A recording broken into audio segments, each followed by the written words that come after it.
O holy heart of the folk, the European homeland. You were created from the endless forests and wide moors that the glaciers of the Ice Age left us. It was poor land, only made fruitful through sweat and toil, in joy and sorrow, in endless work. One passed you on to the next and laid down in your earth from which new life grew. In you rest the endless ranks of past generations, the seed for new sowing in the wide lands. The blood of the noble and brave who defended you fell on you. You were fertilized by the best that you bore. From you, castles and cathedrals rose to the heavens, as if the earth itself wished to rise up to the gods it was seeking. From our earth, from the seed of our dead, the land is broad. Under the care of industrious hands, it became a garden. They protected it lovingly, like the mountains and valleys protect their villages. Proud cities by the rivers, displaying the splendor of old Europe. The market fountain has flowed for hundreds of years here. The gates still stand through which once great kings, knights, and the common folk passed.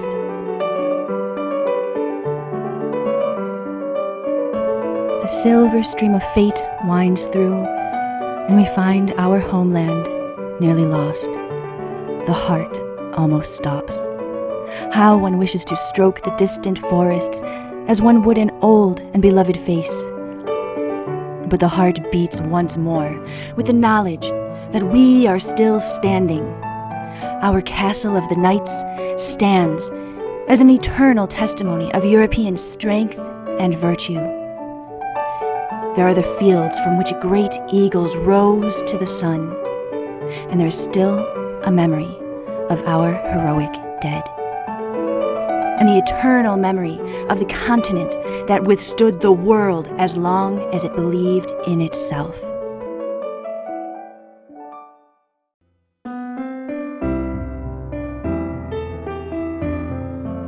Everything is founded in and rests in you, our homeland, our strength and our greatness, but also our need and our misery. You are the ground that bore us and will bear those distant generations that will work and bleed for you. Not one of us can live without you, but each of us will gladly give our lives back to you who gave it to us in order to see the European folk continue on into the future.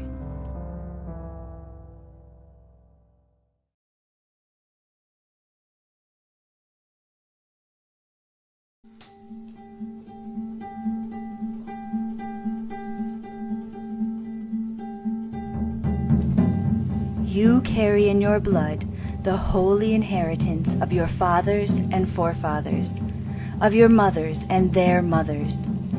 You may not know those ancient ancestors who have vanished into the recesses of the past, but they all live on in you through your DNA and your bloodline. Your blood is therefore something holy. In it, your parents gave you not only your body, but your very nature and the essence of your being. To deny your blood is to deny your very self. No one can change their ancestry, but we each must make a conscious choice to nurture the goodness we inherit and suppress the negative. For we are all given free will, strength, and courage. It is not only a right, but it is also our duty to pass down our blood to our children. For you are a member of the chain of generations that reaches from the past into eternity.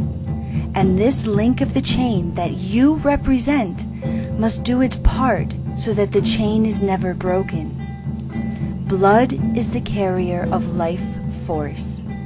You carry in it the secret of creation itself. Your blood is holy, for in it live the gods and your ancestors. This is the greatest of all gifts that you will pass down to your children.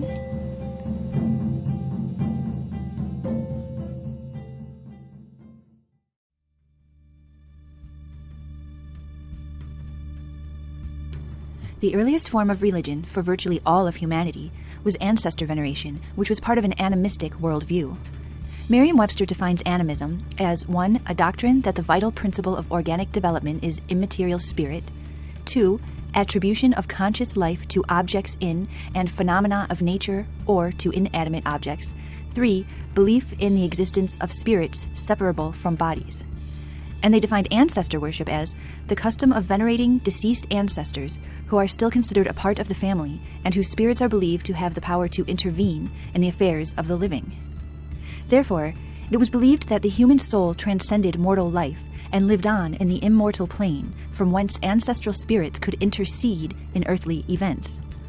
Ancestors were believed to have a vested interest in the well-being of their living descendants. Contrary to popular belief, European pagans, like many Asians today, appealed to their own ancestors in prayer and offering more frequently than to the gods. Hero worship is bound up in this animistic worldview, which was practiced by most of humanity for the vast majority of human existence on Earth until the introduction of universalist, quote-unquote, revealed religions. Heroes existed in a position that was somewhere in between the conception of the ancestors and the gods. Heroes usually were great warriors, chieftains, or other persons of renown. They were honored as an ancestor of the entire clan, tribe, or later of the wider society.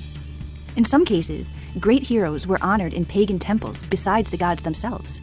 Some theorize that certain gods originated as heroes who were celebrated so intensely over so many generations that their history moved through the stages of legend into mythic proportions, eventually reaching godhood status in the consciousness of the people. The term for this process is euhemerism. The Aryans are the mytho-linguistic ethnic group who spread out from their origins in the Eurasian steppes in all directions, sometime or in stages between 4000 and 1000 BC. In Europe, Aryan culture synthesized with old European culture to create the distinctly European identity that we know today. While, of course, there are many unique subcultures with distinctive traits across the European continent, there is also a continuity of culture.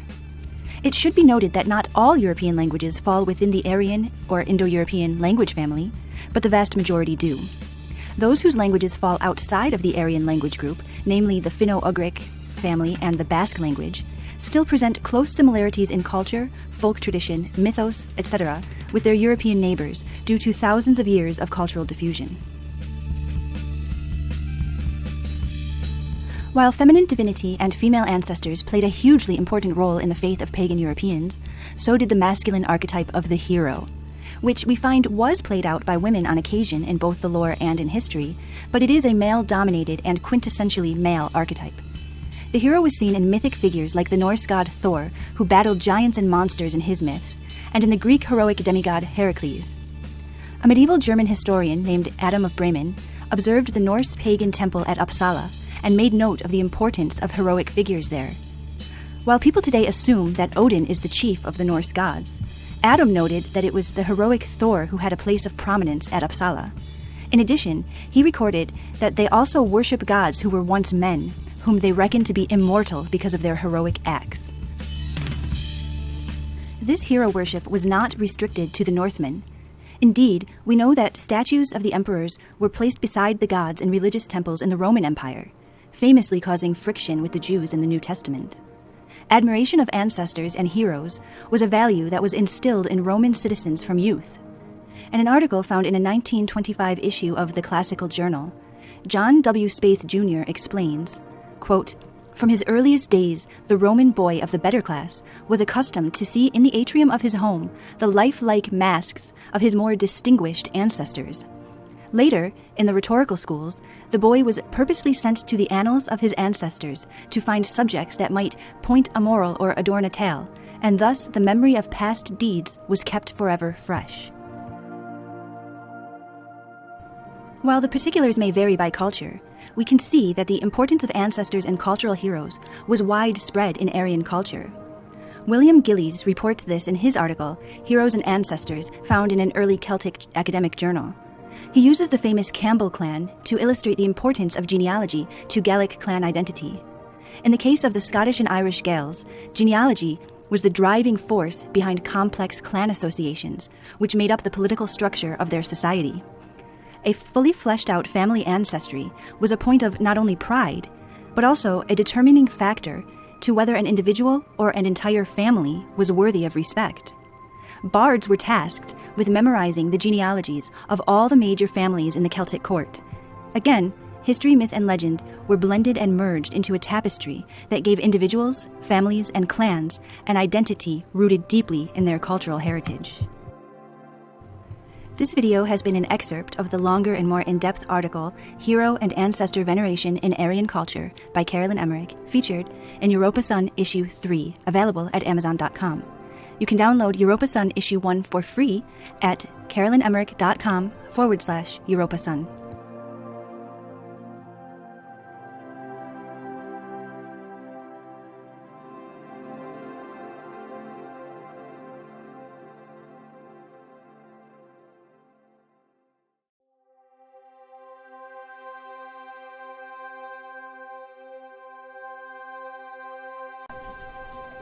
The term fairy faith simply refers to the old folk beliefs in fairies and the practices found therein. It is most often used in relation to Ireland and Scotland, where belief in fairies lingered long into the modern era. However, this belief system has analogies in other places where belief in fairy-like spirits continued on into the present day, such as in Iceland, Native American tradition, and in many Asian cultures. The modern notion of fairy is vastly different from that which our ancestors knew. While it's fair to say that the image of the fairy has changed a number of times, its origins sprang from the murky haze of the Neolithic period. In those times, ancestor veneration was a common feature among Indo-European cultures. Both the Celtic She as well as the Germanic Elfar were originally both associated with burial mounds, and therefore appear to have derived from ancestor worship. The word She originally meant the mound itself, but eventually came to mean the spirits who dwell within. And Elfar is the Norse word from which the modern word elf derives.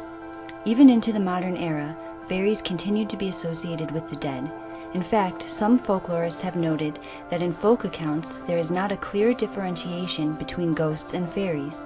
The other world inhabited by fairies was often associated with the land of the dead, and spirits of dead relatives and ancestors were often said to be living in the land of the fairies. Spirits of the mound are one direct foundation of elf and fairy belief, but the belief is also influenced by the demotion of pagan gods during the conversion to Christianity. It has been noted that belief in small spirits continued on in folk belief for hundreds of years after conversion. The great pagan gods were sometimes diminished into smaller spirits of the land. By small, I don't necessarily mean in stature, as fairies and elves were often reported to be as tall as humans, but their power and roles were lesser than the mighty and central role that the great gods once played. For example, the Irish gods of the Tuatha De Danann were later associated with fairy lore long after their pagan worship ceased. As Christianity arose in Celtic and Anglo-Britain, the indigenous fairy beliefs were grafted into the Christian lexicon, altering beliefs further. Not only did powerful deities of mythology become shrunken into fairy lore, but ideas about fairies changed to fit the Christian paradigm. Instead of being spirits connected to earth-centered spirituality, it began to be said that fairies were the fallen angels. Another story is that they were angels who had refused to take a side during Lucifer's revolt, so that they were damned to exist between heaven and hell for eternity. Because the Judeo-Christian pantheon has only the God Trinity, Satan, angels, and demons, these extra-biblical indigenous spirits had to be made to fit a biblical context. Thus, they were relegated as demons by church leaders. The image of the sweet little pixie with butterfly wings comes strictly from the Victorian era. In folklore, fairies have many different descriptions that range from helpful to harmful and could take the form of humans, animals, or some other unique figure. The modern view depicts fairies in their role as charming elemental spirits. While these supernatural beings were long associated with nature, in the past this was often in a frightful way. One example is the Slavic woodland guardian called the Leshy. Forest spirits like the Leshy were known to be wily. They might lead the careless wanderer off their path and then disappear, leaving only their echoing laughter as the traveler finds himself lost in the wilderness. Other nature spirits could be just as dangerous. Water spirits, like the mermaid, might seduce a young fisherman, only to pull him to his death beneath the waves. These beliefs mingled with Christianity so that while the common folk viewed themselves strictly as Christian, their worldview accommodated a mixture of both traditions. The mixture of old belief with new religion is called popular religion, and it refers to the practices of the common folk when it differs greatly from the official religion preached at the pulpit. This phenomenon is found all over the world when a new religion replaced old animistic beliefs, even in Buddhist and Islamic societies. One practice that is found all across Europe is the act of making offerings to fairies. Rather than slaughtering an animal for blood sacrifice, offerings given to the fae are typically in the form of food and drink, with grains, dairy, and salt featuring prominently. This is true for both domestic and certain types of nature spirits. In regard to household spirits, they were often considered part of the family, and therefore given a portion of the household food just like family members. Offerings were left for nature spirits also. For example, the aforementioned forest spirit, the Leshy, traditionally received gifts of salt and bread from Russian peasants who hoped to pass through his woods safely. In addition to food, some spirits could be propitiated with coins. The act of throwing pennies into wishing wells is a nod to the ancient act of offering coins to water guardians in exchange for safe sailing. You may be surprised to hear that the fairy faith is alive today. Every child who tosses a penny in a well is keeping the tradition alive. Leaving cookies and milk out for Santa Claus is another vestige that mirrors leaving milk and grains out for house elves.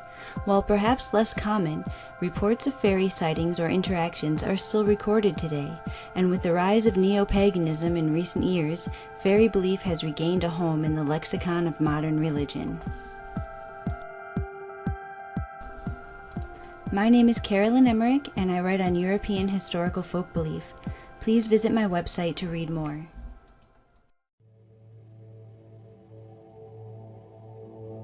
Looking into history, deeply into history, is not a pursuit for the faint of heart. Lazy history, the kind that you're told from sources like the History Channel, tends to be on par with supermarket tabloids in regard to its reliability. The great prestige and integrity of our academic institutions has fallen into decay now that our ivory halls have been overrun with political axe drivers instead of passionate scholars. When one takes it upon themselves to do independent inquiry, one uncovers a massive backlog of information that has been cherry-picked, ignored, and in many cases outright lied about. There comes a point when we have to scratch our heads and ask what the heck is going on here.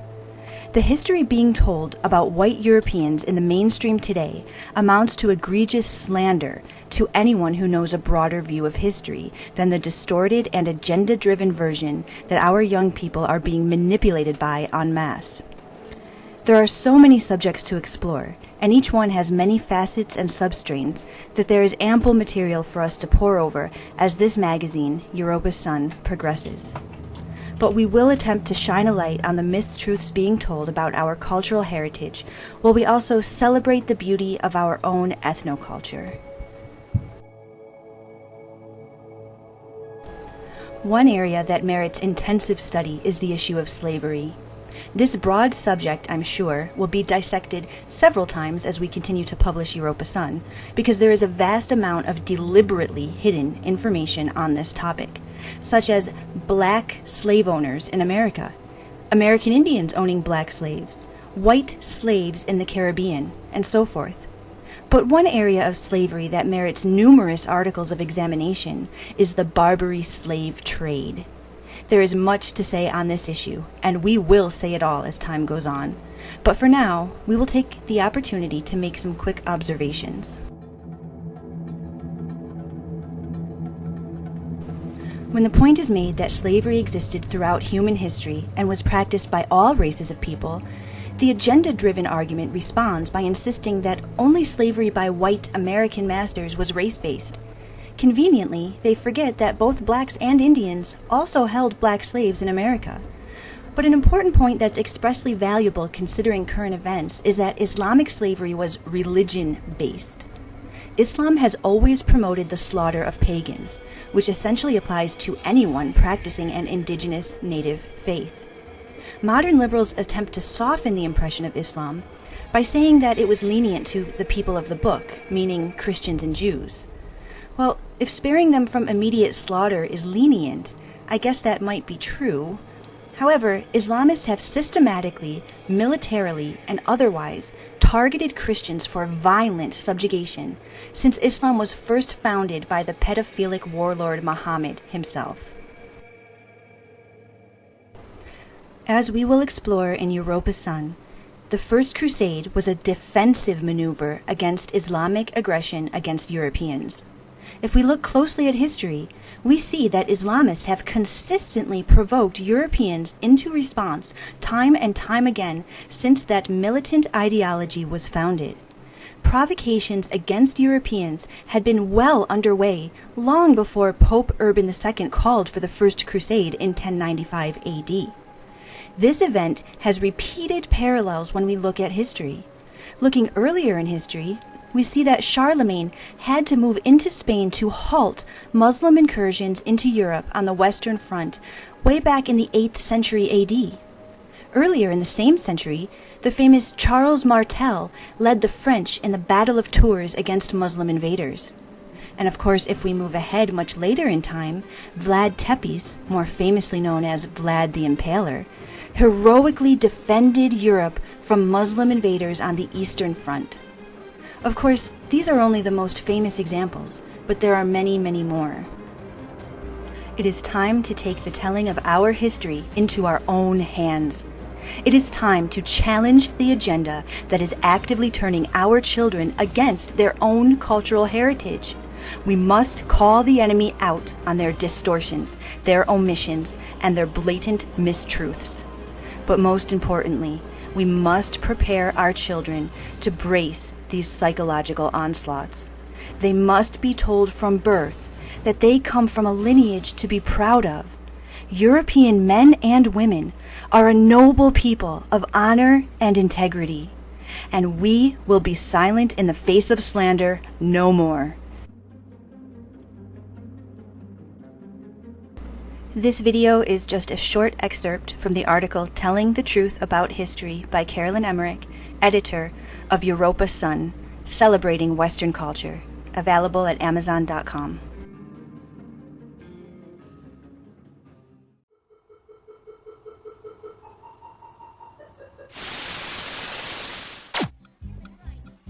My hair is black and red, my hair is yellow, my eyes are brown and green and blue. My name is Jack and Fred, my name's Amanda Sue, I'm called Queen of Dew, my name is you.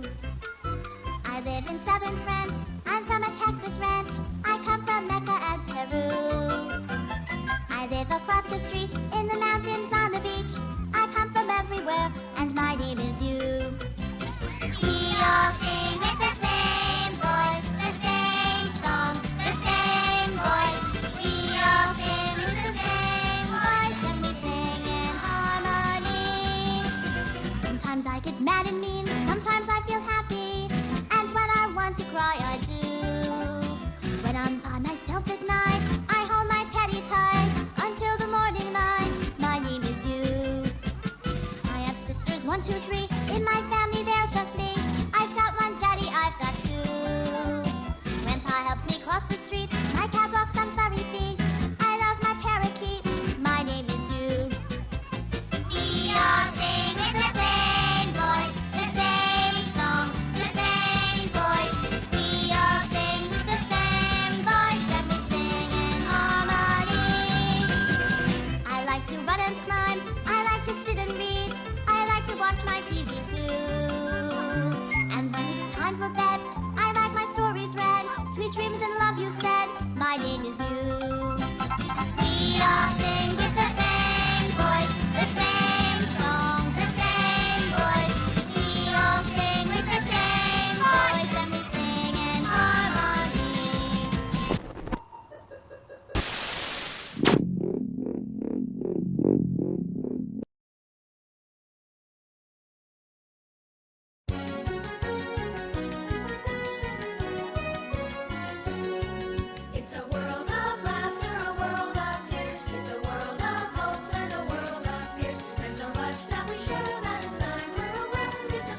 Naciones Unidas. Lord, we worship you around your throne, the nations together. Te ofrecemos nuestra adoración. Y'all remember this song? We sing One Kingdom? Sing with us the best you can, English and Spanish. Here we go. Naciones Unidas. Lord, we worship you around your throne, the nations together. Te ofrecemos nuestra adoración. Cada pueblo, Every people, every tongue, cada lengua, tuyo el reino. let your Kingdom come. One kingdom, your kingdom here on earth as it is in heaven. Un reino, tu reino en la tierra. Praise the Lord. It's wonderful to see God at work in our hearts, isn't it? Being a servant is a lesson we're all learning every day. Although it can be fun, sometimes it's a lot of work, and sometimes it means doing things we'd rather not do. But if we listen to the Lord and follow his example, then we'll be servants of all, bright, shining stars, and great in God's kingdom.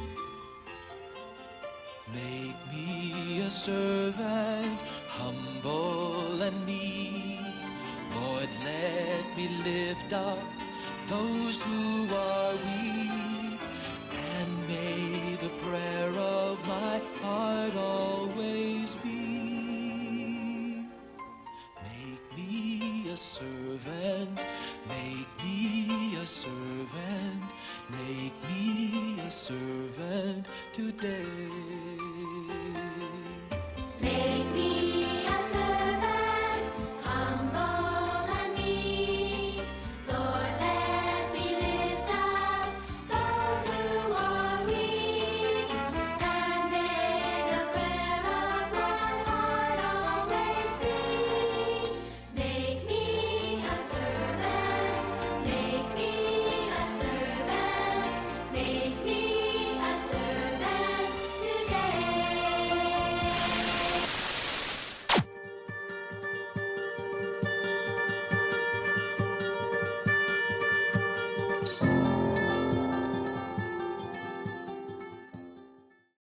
Allahu Akbar, Allahu Akbar. Allahu Akbar, Allahu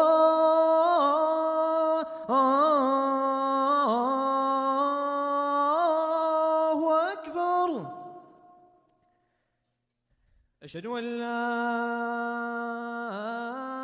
ilaha illallah. Tuesday marks the end of Ramadan, the Muslim holy month. At a time when religion is often a source of division, one house of worship in Washington, D.C. is home to a surprising unity. Anna Werner pays a visit. Every Friday inside this historic church, there's a call to prayer answered by hundreds of Muslims surrounded by Christian icons. Two religions sharing the same space. It starts with people understanding each other, and then it grows to religions understanding each other. Farouk Syed has been organizing these Friday prayers ever since the Church of Epiphany opened its doors to the Muslim faithful who needed a place to worship 8 years ago. The prayers began with 50 people. Now there are over 300 who pray each week with the church's blessing. Call to prayer. That's Islamic, right?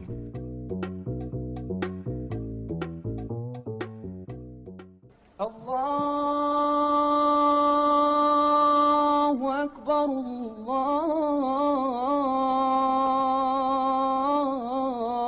Allahu Akbar. La ilaha.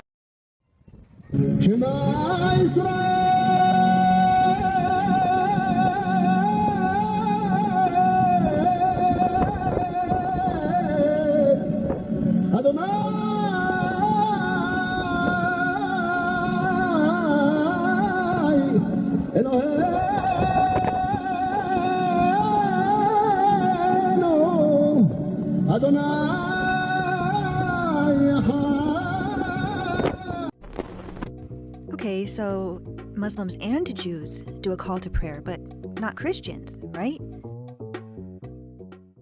A call to prayer is a concept found in many religions of a signal conveyed to members of the religion indicating that it is time to engage in a scheduled prayer ritual. But the only 3 examples given are Islam, Christianity, and Judaism. But surely clanging around and making a lot of noise in the town square was never a European custom, right? Wait a second. Traditionally, church bells were used to call worshippers to the church for a communal service to announce the time of daily prayers called the canonical hours? What? But surely we didn't do it multiple times a day like a bunch of nutcases. Wait a second. In Christianity, some churches ring their bells 3 times a day at 6 a.m., 12 p.m., and 6 p.m., summoning the faithful. Whoa. Injunction to prayer thrice daily influenced by Jewish practices? The Jewish practice of praying thrice daily found in the Old Testament? What?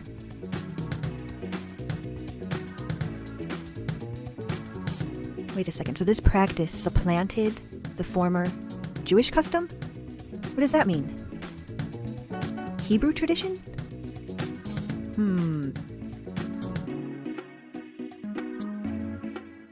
What are these canonical hours? In the practice of Christianity, canonical hours mark the divisions of the day in terms of fixed prayer at regular intervals. The practice of daily prayers grew from the Jewish practice of reciting prayers at set times of the day. What? Oh my goodness, in the Acts of the Apostles, Peter and John the Evangelist visit the Jewish temple in Jerusalem for afternoon prayers? What? I thought they were Christians. I didn't know that the apostles were Jewish. What's going on here? 7 times a day? Prayer 7 times a day? This sounds like mind control to me. 7 times a day they were supposed to pray? Repetition is a form of mind control. You do know that, right? This practice is believed to have been passed down through the centuries from the apostles who were practicing their prayers in the synagogue? What? I don't understand. Judaism and the early church? I thought the church was European. I thought Christianity wasn't Jewish. Huh. Wait. The canonical hours stemmed from Jewish prayer. In the Old Testament, God commanded the Israelite priests to offer sacrifices of the animals in morning and evening. That's interesting. Oh, cool, I love ancient artifacts. 1,200-year-old Bible reportedly recovered. Oh, 1,200 years ago, roughly the time of the Carolingian dynasty and the spread of Christianity. But why does it have the Jewish star on the cover? Oh, I see.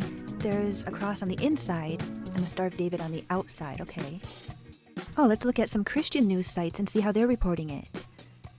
Oh, that's funny, they're only showing the inside picture with the cross. They're completely leaving out the cover with the Star of David on it. But surely there aren't any other similarities, though. Friday prayers at Istanbul's Süleymaniye Mosque. This house of worship dates from the Ottoman Empire and is almost 500 years old. The men here say the congregation has always been separated along gender lines. Men pray in the main room, women in a separate corner. And if the men have their way, that separation will remain. But the women aren't happy about it. The mosque should be totally open to us. Men and women can pray together. Most mosques don't have facilities for women at all. There's not even a place for us to do the ritual washing. Theologian Kadriya Afci says things must change. Mosques should not be mainly the reserve of men. She's the deputy mufti of Istanbul, a kind of clerical superintendent in the state religion agency. She says the women can remain separate, but should not be hidden. This room divider is too high. It should be lowered to chest level. And then we want to expand the space for women to hear in the main room. That will make it much nicer. The town of Beit Shemesh near Jerusalem is under the spotlight after an 8-year-old girl complained of being threatened by ultra-Orthodox men over her dress. The graffiti says, Israeli women, the Torah demands that you dress modestly. We'll just walk a little bit, okay? Nama Margolese says she's been spat at on the way to school. Do you want to walk just a little bit? No. No? Activists have also been challenging cases of gender segregation on public transport. They've started openly defying a tradition which sees women sit in the back of the bus. The head of an ultra-Orthodox group in Jerusalem defends the practice. A kosher woman is first of all judged by her modesty, he says. If she's sitting in the rear of a bus, there's no shame, no humiliation. It doesn't mean she's less worthy. She's simply being modest. This is the behaviour of a real Jewish woman.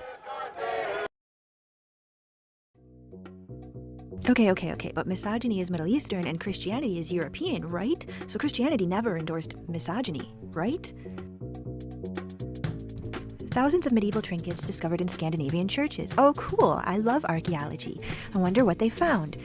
100,000 coins and hairpins offering insights into religious life in the Middle Ages. Well, I love the Middle Ages and I love learning. Let's see what they found. Archaeologists found vast quantities of coins, pearls, hairpins under the churches dating to the 12th to the 14th century. Interesting. Thousands of wooden churches. Oh, the stave churches, I've heard of them. Cool. Let's see what else they found. 100,000 coins. Wait a second. A window into religious activity? How? Hairpins reveal segregation of male and female churchgoers? What? Looking for a pattern to the objects. There was probably a clear division between the sexes.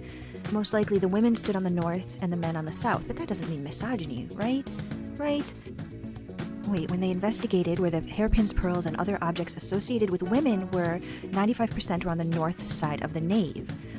This confirms that medieval churches maintained a strict division between men and women, where women were required to stand on the side of the church associated with the dark and the cold forces of nature, while men stood on the south side? What?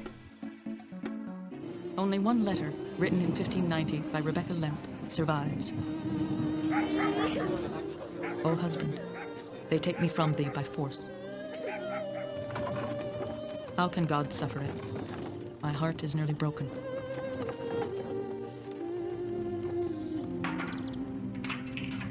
Alas, alas, my poor dear children orphaned. Husband, send me something that I might die, or I must expire under torture.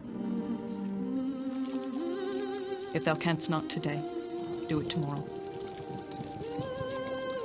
Write to me directly, R.L.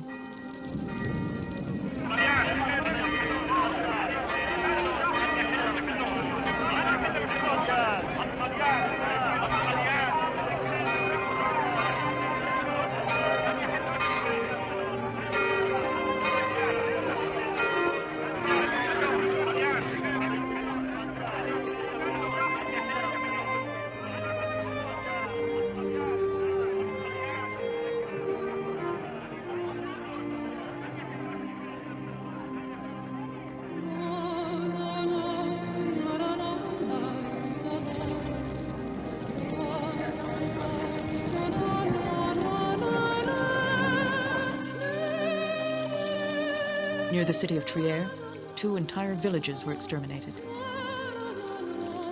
In another, only 2 people were spared.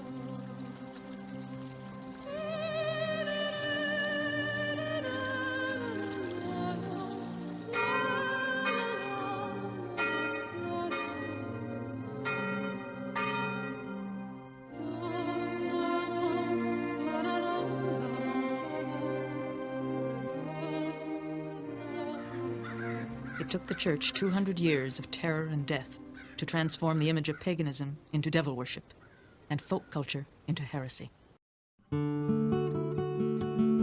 It's time to break the chains. It's time to return to our native way of life and heal our wounds together. Europeans have an indigenous, tribal, ethnic way of life just like any other indigenous group in the world does. All cultures have a right to exist, and we do not need any universalist, globalist ideology subduing us from returning to our true ethnic ascendancy any longer. Ethnic Europeans worldwide, it's time to come home.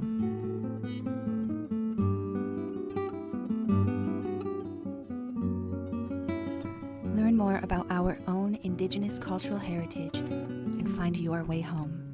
Visit CarolynEmerick.com.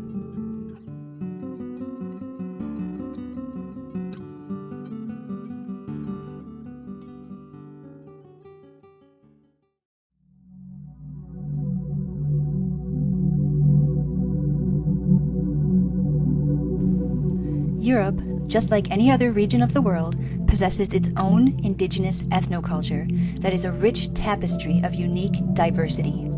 Thousands of years have formed unique pockets of distinct culture, with regional cuisines, native costumes, and very special dialects. The diaspora of ethnic Europeans to far-flung corners of the world has resulted in ethnic Europeans of the New World who often don't understand the special array of diversity that abounds in the homelands of their own ancestors. Therefore, white people in America, Australia, and Canada are often shockingly ignorant about how their ancestral lands are suffering due to the globalist assault on the European societal way of life. Unfortunately today, we face a situation where the liberal establishment has been manipulating Westerners to believe that we are somehow lacking in diversity and must therefore import it from all over the world, anywhere but from nations populated by ethnic Europeans. This demographic influx is causing a great deal of strain on Western societies in many different ways. But one tangible example of this genocide of ethnic Europeans is the dwindling of native European languages and dialects, many of which are already on the verge of extinction. The Atlas of World Languages in Danger lists 13 endangered German dialects and a whopping 26 in France. What many New World Europeans fail to understand is that European languages are not monolithic. In fact, in many cases, language standardization is a very recent occurrence, such as for German and Italian, for example. While all Germans today learn Hochdeutsch, the standardized German that we English speakers learn if we study German in school, there is an abundance of variation in language found not only in Germany, but in other German-speaking countries, as well as areas that historically had German populations. Dialects can vary so greatly that a Northern German may be unable to understand a Southern German if they are using their own regional dialects, such as Plattdeutsch and Bayerisch. When we look to Italy, we see a huge spread of native language diversity. Whereas the variations in Germany are considered dialects, in Italy we see not only dialectical variation of Italian language, but we also see variations in speech that are classified as distinct and separate languages, not merely dialects, such as the Lombard language. Lombard is a fascinating language because it is a Gallo-Italic language, meaning it has heavy influence from Celtic and Germanic language, as well as Latin, making it very different than the Italian spoken elsewhere in Italy. These languages demonstrate the history of Europeans and the unique layering of culture in the European landscape that occurred over the millennia. A video by the Lang Focus channel called Languages of Italy explains that these languages had already been under pressure due to urbanization and population movement. Previous eras in Western history have had catastrophic effects on regional cultural diversity. In addition to language and dialect, the folk beliefs and traditions were also being eroded by the 19th and 20th centuries. The Romantic era was a reaction to and a rejection of industrialization and urbanization, which was wreaking havoc on European culture. The nationalist movement of the 20th century was born as a drive to protect the cultural heritage of Europeans. However, in a bid to unify people into strong nation-states, nationalistic governments embarked on language standardization campaigns. There were many benefits to standardizing language, not the least of which was allowing citizens in different parts of the nation to understand each other. However, this drastically impacted the viability of regional dialects and native minority languages. While the dialects of German may vary and differ to the degree that speakers might sometimes have difficulty understanding one another, they are still considered dialects or variants of the German language. We have seen that the Lombard language is classified as a distinct and separate language, therefore it is not a dialect of Standard Italian. But Lombard is related to Italian and is still predominantly a Latin-based language. But when we look over to Spain and France, we find the Basques, who are unique outliers in both language and culture. While the German and Italian languages fall on different branches of the language tree, they are both umbrellaed under the Indo-European language family. Therefore, though they may seem very different, they are still related to one another, as are most of the languages and dialects in Europe.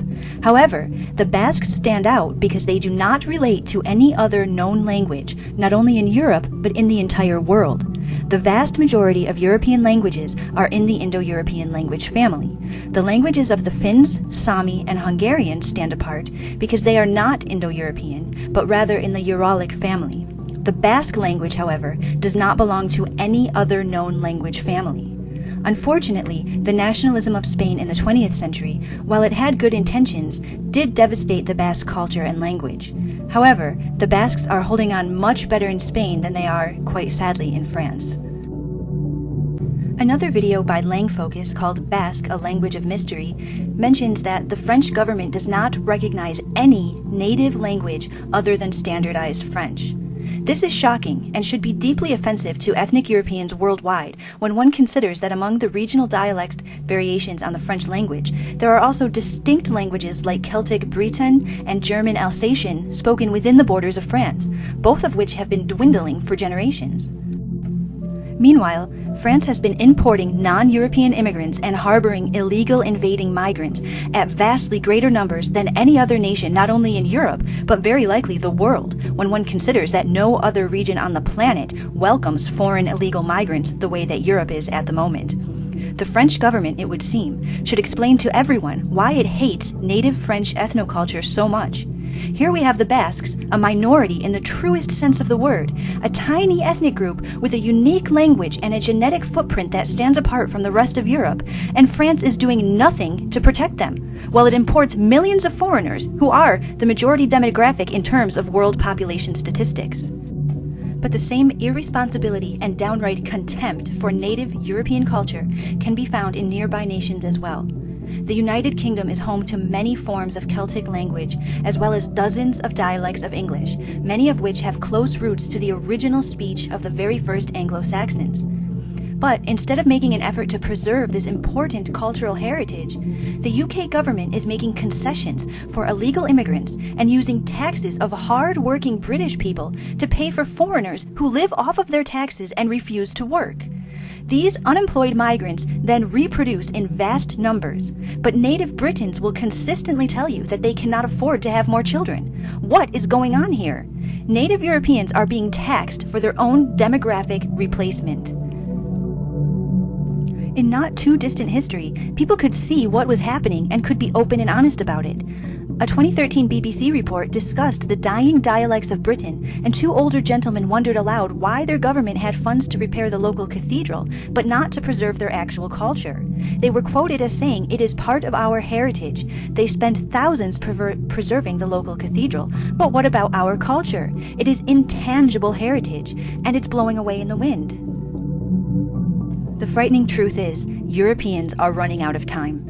Anyone who looks at the shifts in demographics and the rates of demographic reproduction, the changes in immigration in recent years, etc., can plainly see that the entire Western world has been led down a path of self-destruction in recent decades. There are very deep-rooted and dark reasons for this. But the most important and essential message to understand is that it is happening, and we need to act fast to save ourselves. You have a choice right now. Do you love your heritage and wish to see its survival? Or will you be like a donkey following a carrot and parade joyfully towards your own extinction? We are a mighty and noble people who come from strong stock.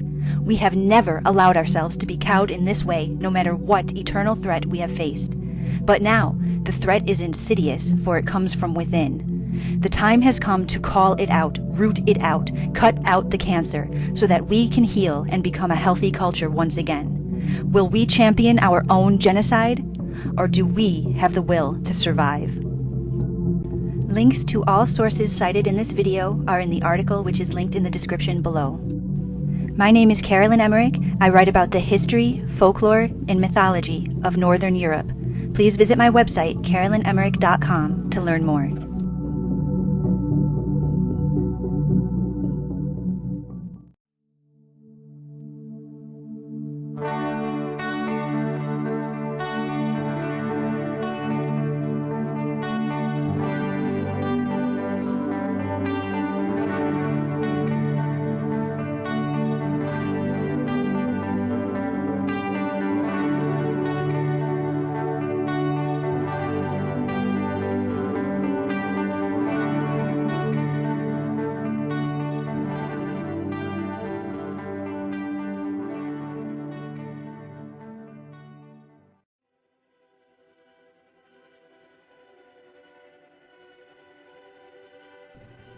When one looks backward in the timeline of history, we find that the concept of ethnicity was never separate from religion prior to the development of revealed religions.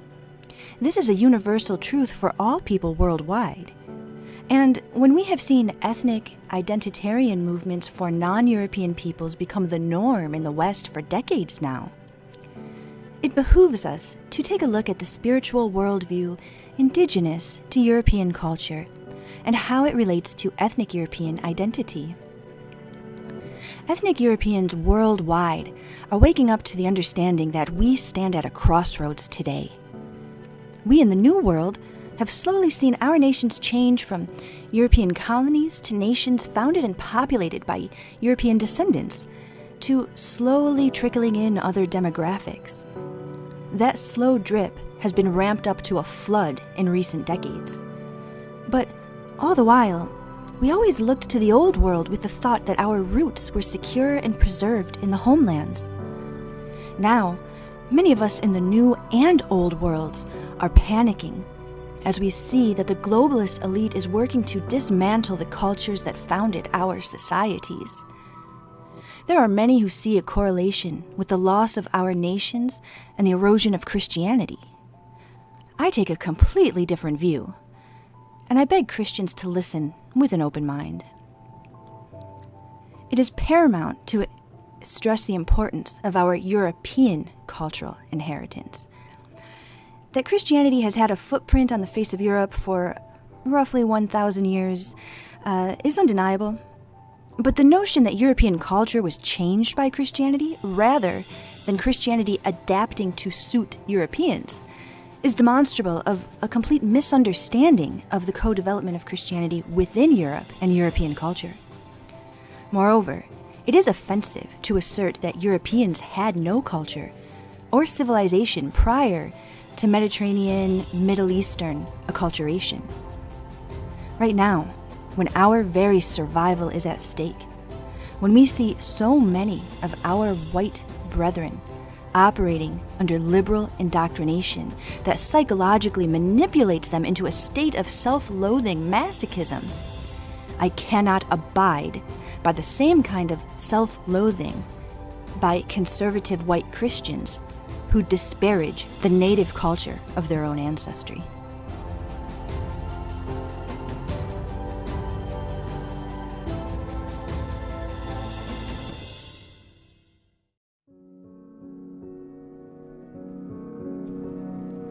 The blunt truth of the matter is that Christianity, while still the predominant religion among ethnic Europeans, is no longer resonating with an ever-increasing number of white people. Atheism is akin to nihilism, and that will not help our situation. For decades, large numbers of Westerners have been searching for a spiritual path that fulfills them in a way that Christianity has not, and hence, we see a large number of white Buddhists, Hindus, white people turning to Amerindian culture, taking retreats in the Amazon to study under Amazonian shamans, and so forth. What has happened is that when ethnic Europeans began to fall out of love with Christianity, they sought spiritual fulfillment in the ancient paths of other world cultures.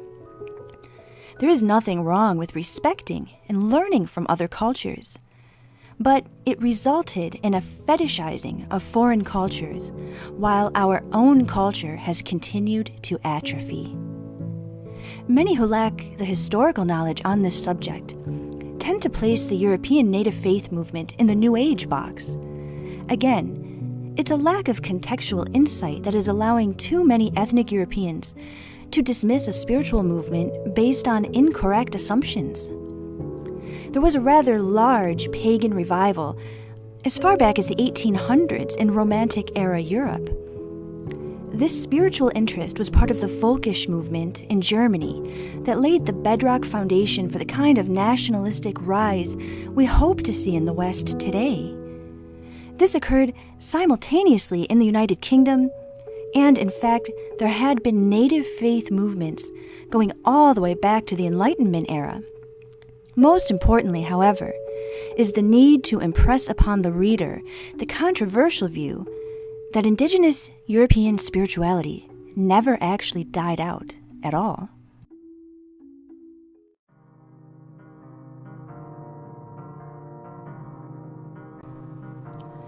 Now, this is a topic that could fill an entire dissertation, but I will try to condense it coherently. First of all, any honest study of the history of the Christianization of Europe will find that there was an acculturation process that occurred in both directions. While Europeans were Christianized, Christianity was Europeanized. Even more to the point, what the layperson tends to overlook is that the history that comes down to us was recorded by the elites. Historians were often sponsored by rulers and/or were writing from within monasteries. European rulers converted, by and large, for political reasons. Rulers were often courted by the promise of alliances that would secure their position of strength.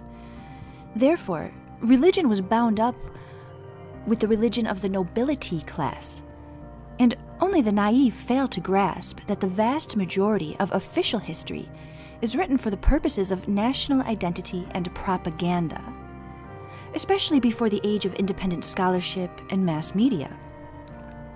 There has been a tendency to look at the date recorded in the history books as the date of conversion of a particular country and say, well, X nation has been Christian since, say, 995 AD, for example.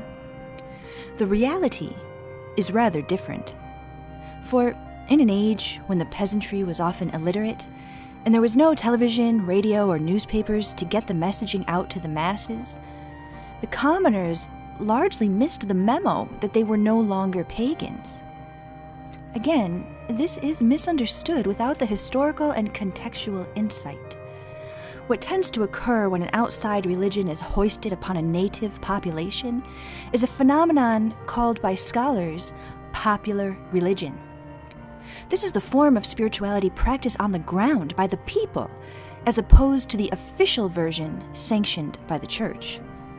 One example most listeners will be able to recognize is the synthesis of Catholicism with indigenous spirituality practiced in Mexico. The Mexican Day of the Dead is a wonderful example of the merging of the old religion with the new. Today, we can observe this with our own eyes through television crews and photojournalists who capture images to share with the world.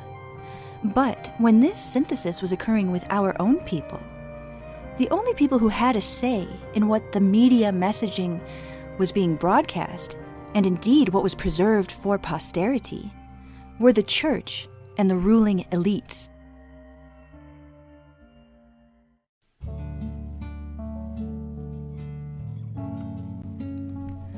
So how do we know that this synthesis occurred? There are many methods and modes of study that lead us to this understanding. Archaeologists have found evidence of paganistic practices occurring into the 19th century in the United Kingdom, for example. However, the most striking evidence comes from the folkloric field. In some cases, the collecting of folklore occurred as early as the 17th century, but it really picked up steam and came into its own as a discipline at the end of the 19th century. At this time, the peasantry was still largely rural and could be found passing on age-old folk tales orally in the countryside. Folklorists and ethnologists traveled the land, interviewing locals and recording their superstitions, beliefs, stories, and traditions. When one looks at the folklore tradition closely, what we see is profound evidence that paganism lived on very strongly in the consciousness of the European people. As with modern-day Mexicans, who engage in a hybrid practice, Europeans would largely have had no conscious understanding that they were doing anything pagan. Indeed, they would have self-identified as Christian. And when there was really no other alternative, and deviating from the prescribed doctrine could land someone quite literally in the flames, it really is no wonder that the general population very adamantly insisted that they were Christian, even while they maintained a worldview that was peppered with paganistic elements. The levels of pagan elements certainly varied by region. We find that, especially in the Slavic lands, paganism survived so overtly that early 20th century ethnologists, who traveled the Russian countryside were often shocked at what they found. It was noted that Russian peasants attended church on Sunday, but then went home and resumed a pagan lifestyle. One ethnographer was astounded when he encountered a Russian peasant who had never before even heard of Jesus Christ, and we're talking about the 20th century here. Now that last example is on the extreme end and would have been a much more unlikely scenario in Western Europe. However, I am asserting that the presence of paganistic belief and practice in the European consciousness through the Middle Ages and the early modern era, and even into the early 20th century, has been drastically downplayed. While the degree to which Christianity saturated the day-to-day life and worldview of Europeans has been exaggerated. This topic really bears more coverage than we are able to give it here, but it would be remiss not to mention the witch trial period. This is a topic that I have expounded upon in great detail elsewhere, but for brevity, I would say that anyone who believes that the spike in witch trial accusations that occurred under the zealot climate brought in with the Protestant Reformation was not related to a crackdown on paganistic practice would do well to look at the work of such scholars as Emma Wilby, Carlo Ginzburg, and Eva Pox, just to name a few. All three academic researchers are based in completely different parts of Europe, Scotland, Italy, and Hungary, respectively. And each one found incontrovertible evidence that shamanistic beliefs and practices were engaged in by at least some of the people accused of witchcraft in their respective regions. This work is corroborated by other researchers as well. Claude Lecoteau is a French scholar whose work is extensive and unparalleled. Lecoteau is a prolific researcher, and he has documented a wealth of evidence on European native belief that was coexisting right alongside with European Christian identity.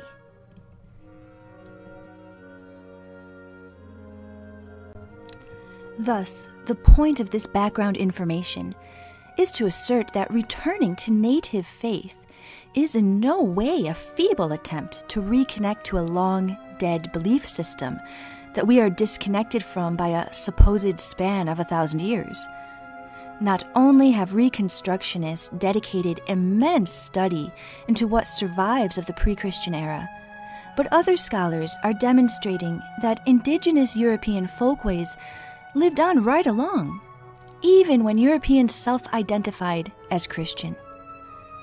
When one has a grounding in our indigenous mythos, is studied in these examples of important witch hunt era research, and then begins looking seriously at the folk tradition, what emerges is a living spiritual practice that has been here right along this entire time, right under our noses.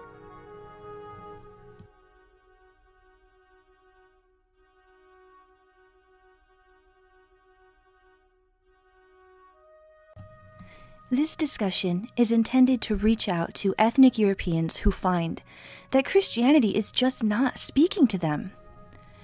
Rather than shutting themselves off to the rich benefit that spirituality has to offer altogether, and rather than looking for this fulfillment in the native faiths of other world cultures, it is important to know that Europeans also have an indigenous belief system filled with uplifting spirituality, moral guidance, and that nurtures a positive mindset to help overcome life's hurdles. Most importantly, European native faith is tied to the ethnic European psyche. As I have been delving into these studies, the profound importance of Carl Jung's theories on archetypes and the cultural collective unconscious become ever more overt. In the past several years, science has made great headway in discovering the field of epigenetics, inherited memory, and the role that both culture and the view that the individual holds of their ancestry all play a role in our own psyche. It is demonstrable that the psyches of all people are linked to the culture from which they descend. So, although it is socially taboo to say it, science demonstrates incontrovertibly that behavior is strongly linked to genetics. Your genetics obviously come from your ancestry, and your ancestry is linked to the culture that birthed your ethnic group. I assert very strongly that a solid foundation in ethnoculture is essential for all people of all backgrounds in order to have a whole psyche that is grounded and healthy. Therefore, when an individual finds themselves feeling spiritually lost, regardless of their ethnic background, my advice would always be the same. Return to your heritage and your roots. Look to the native faith of your ancestors. It will resonate with you far more deeply and more profoundly than a foreign religion ever could. There was a time when ethnicity, language, mythos, and tribal identity were all one and the same. We find ourselves in a position today where our people are scattered from their ancestral lands and their tribal identities have been eroded, thereby causing a fracturing of both our individual and collective psyches. Any attempt to reignite the flames of ethnic identity, and this goes for all people of all races, is to be applauded. For if we fail to grasp on to our own identity and claim it strongly, assertively, and passionately, the homogenization process will continue to the ever-hastening erasure of ethnic diversity on this planet.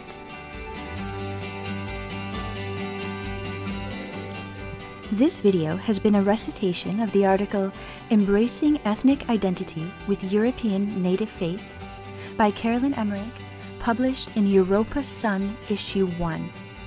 Europa Sun is the modern world's first ethno-nationalist magazine celebrating Western culture.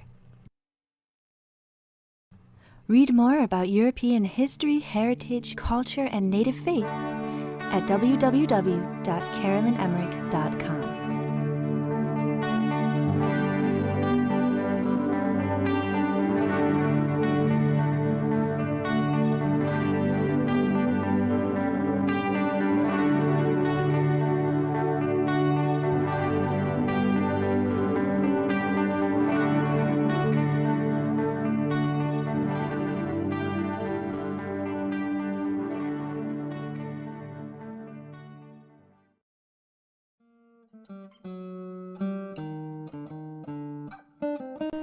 When we look to Arthur as an archetype, what we see is a leader of strength and courage, one who believes in virtue, but he is not immune to vice, therefore he is human, and one who will overcome all obstacles and personal shortcomings in order to heed the call of duty when his folk are threatened. This is absolutely a blood and soil message. That is, the leader is driven solely by the sacred charge to protect his blood. And remember, tribes were wider kinship networks, and the soil to which his people were bonded. Arthur is called the once and future king because legend said that Arthur would return to save his folk whenever they faced grave danger. I would argue that Arthur did indeed return time and time again in the form of the Avatar. The spirit of Arthur arose every time the European folk faced the threat of an outside invasive force. At times, that enemy has been our own cousins, as the fight of the English King Alfred the Great against the Danish Vikings demonstrates. There are countless examples of European kings and queens leading their own people in glorious battles for the security and safety of their home soil. King Alfred the Great of Wessex in England led the Anglo-Saxons in defense of their land against the incoming Danish Vikings. Alfred's daughter, known as Ethelfled, Lady of the Mercians, born in 870 AD, led the Saxons like her father before her. Like her father, Ethelfled was a fierce warrior queen. She need not be on the field wielding a sword to be seen as a strong leader of men. In these scenarios, warrior queens often made strategic decisions, were on the scene assessing battle and directing their troops' movements, as well as rousing their will to fight with great speeches, just as kings did at that time. In just the prior decade, the great Saxon ruler of the Germans, Widukind, stood boldly against Charlemagne's bloody conversion campaigns known as the Saxon Wars. Charlemagne would later be remembered as an Arthur archetype himself, but his legacy is marred by the blood of thousands of his own European brothers who were slain in his convert or die campaigns. Widukind united the Germanic tribes to boldly oppose this foreign religion that was spreading via violence across the Teutonic landscape. He fought valiantly, but was forced to convert in the end in order to spare his own people from slaughter by the hands of the Christian Franks. And the massacre of Verdun, Charlemagne ordered the slaughter of no less than 4,500 Saxon chieftains. Whether Charlemagne's glorious victories over the Muslim invaders can ever exonerate him from the great sin against his own brothers is up to the beholder. What can be said is that both Widukind and Charlemagne faced a foreign threat, although Charlemagne did play that role himself in one scenario. And while Widukind ultimately was dealt a horrific defeat by his own enemy would later become a savior of Europe against militant Muslim invaders. Therefore, Charlemagne is unique in that he embodies both the enemy and the Arthur archetype in one figure, thereby demonstrating the flawed and human aspect of the avatar.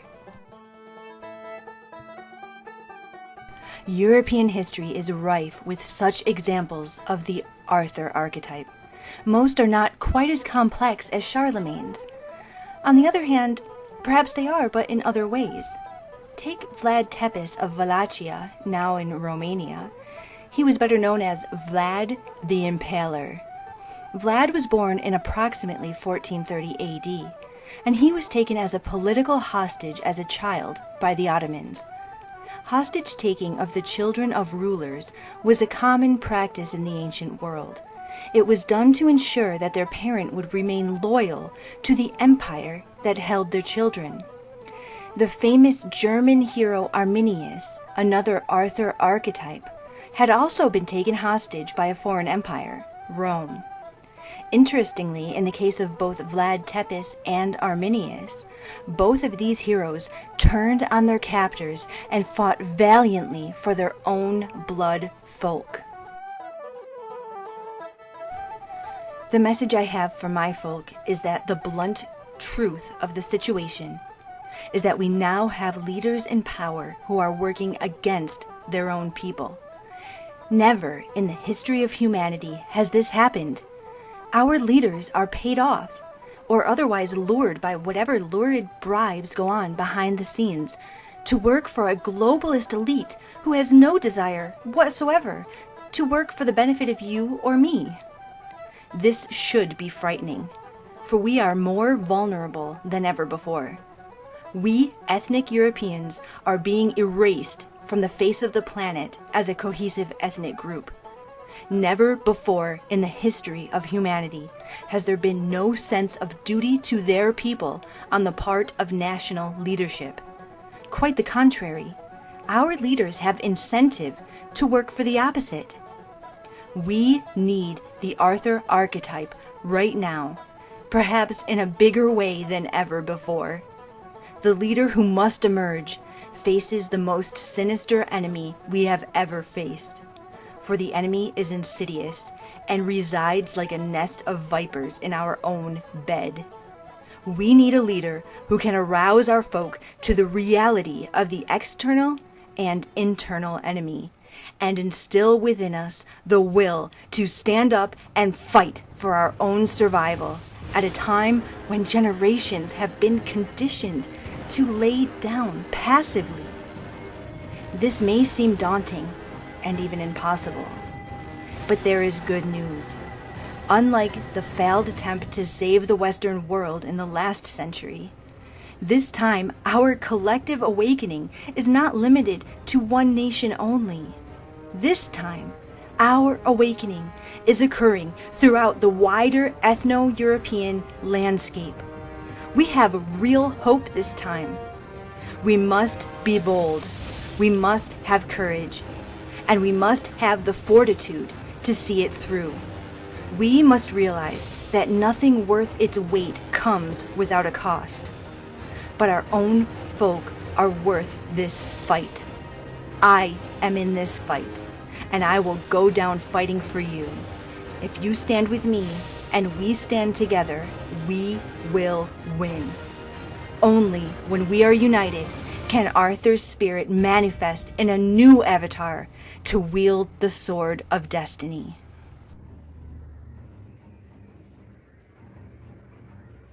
This video is an abridged version of the article Arthur as Archetype by Carolyn Emerick, editor of Europa Sun.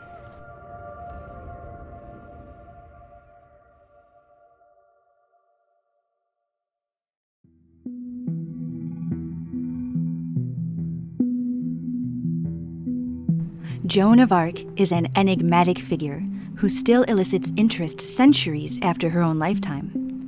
There is so much that can be explored about her short life, and it has been said repeatedly, so attempting a biographical sketch would not only be redundant, but it could only fail to do her life justice in such a limited medium. The life of this peasant girl from late medieval France renders one struck with many points of relevance that can offer fodder for reflection among the modern ethno-nationalist movement. And so these are the elements we will look at specifically. Representations of Joan as a nationalist, although usually without that specific word being used, are rife in any honest account.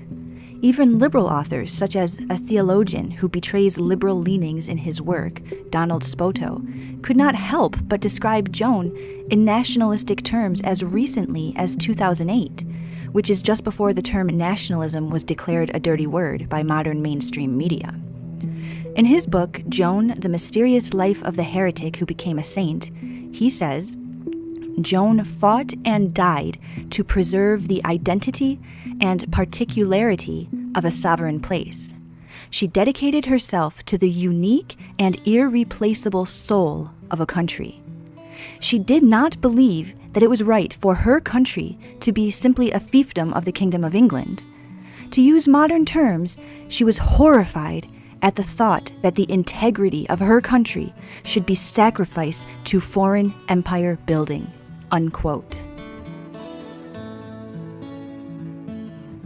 These words resonate very deeply with all of us middle-class, regular folks across the West today who are horrified at the thought that the integrity of our countries could be sacrificed to multinational, globalist empire building. And there is an important point here. Today's high school diploma, or even a skilled trade certification, is the modern equivalent of Joan's family's comparatively successful yet uneducated and illiterate status. Status is relative by comparison to the mean. The essential point was that Joan's family were simple, hard-working, middle-class, good country folk, only as educated as their neighbors. Yet this teenage girl felt the calling to ascend to leadership of her people at a time of widespread public desperation. 15th century Europe was still an era that predates nationhood as we know it today. What we call countries today were kingdoms, duchies, principalities, etc. In other words, the boundaries and sovereignty were organized around the aristocracy. So, if a noble laid claim to a territory, they could exert force to take possession of it.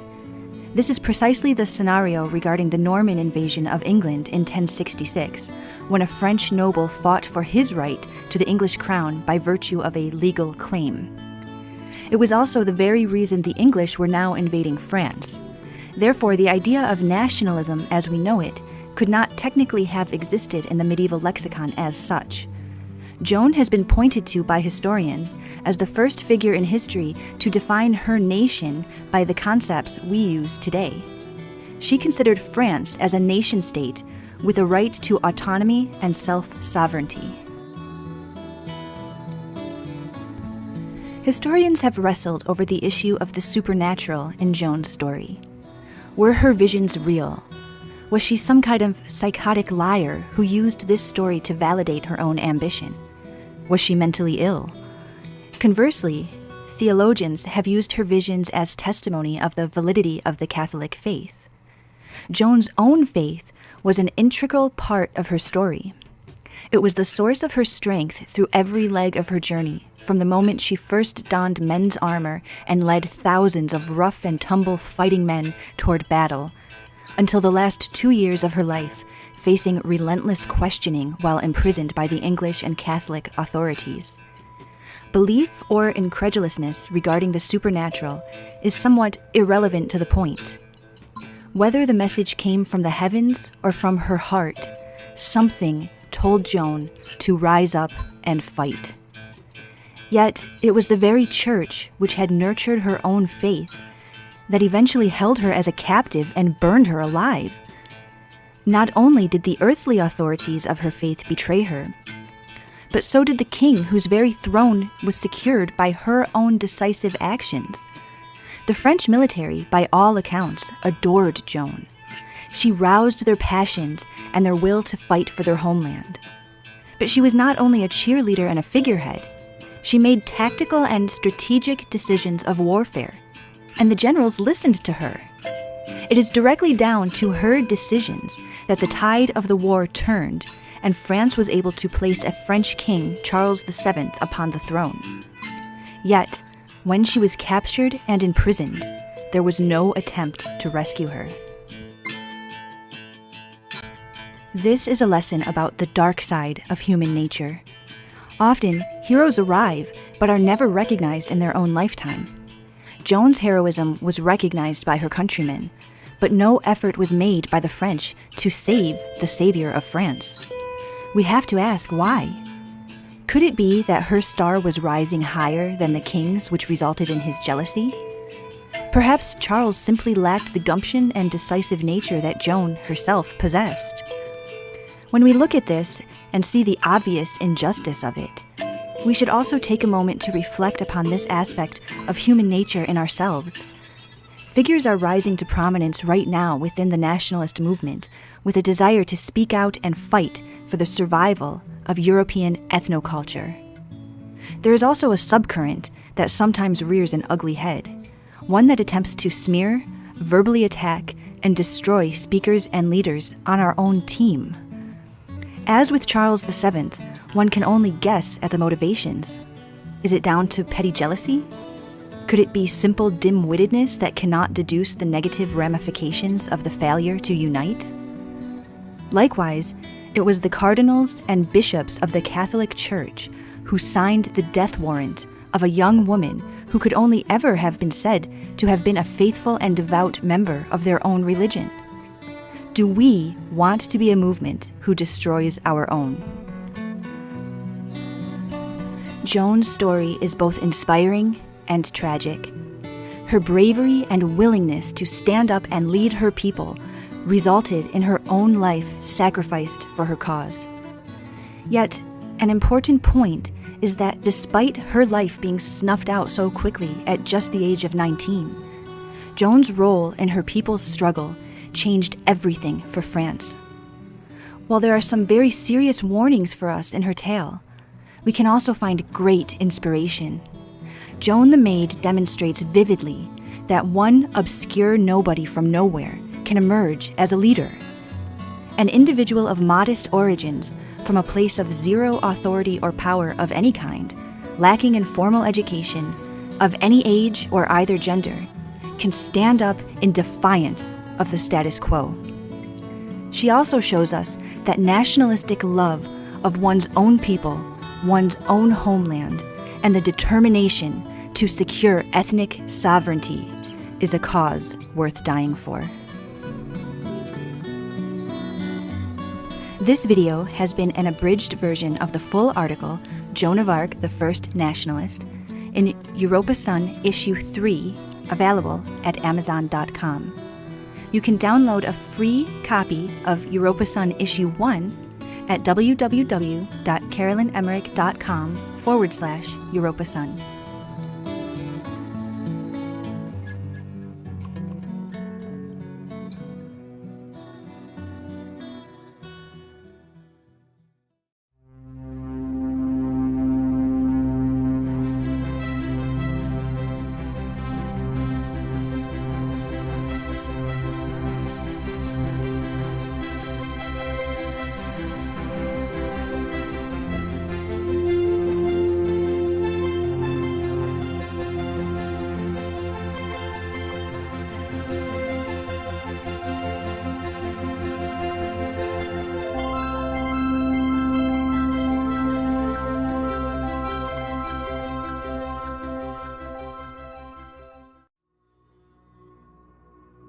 Shamanism, spiritualism, energy work, rainbows and crystals, totems and animal spirits.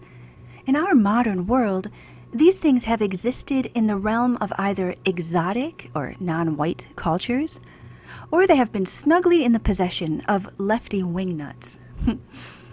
In the sphere of Western paganism, there has been a great deal of discussion about reconnecting to holistic living, which is often connected to a "we are all one" ideology. The irony is that Europeans did in fact hold an animistic understanding of the world at one point in time. We too believed in an interconnectedness of life and fluidity between the spirit and mundane realms. In fact, the mortal world was not actually mundane at all. It was teeming with spiritual life force, to the degree that you might say that Midgard, the land of mortals in the Teutonic worldview, was even seen as enchanted. It is fair to say that Europeans viewed the earth and life itself in a way not dissimilar to various indigenous spiritual traditions in the world. Indeed, animistic polytheism rooted in ancestor veneration was virtually a universal faith for humanity. However, it was not universalist. Spirituality was a unique expression tailored to each ethnic group.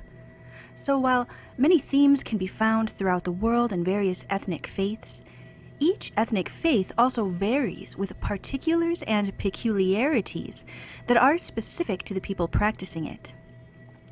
In recent years, the revival of animism and belief in the metaphysical that sees human beings as interconnected with each other and our environment has tended to go hand in hand with the liberal doctrine that all human beings are one. But this is anachronistic. While the various peoples of the past, that is, prior to Abrahamic universalism, did hold many of the same or similar spiritual beliefs, they were cognizant of the reality of race and other ethnic differences.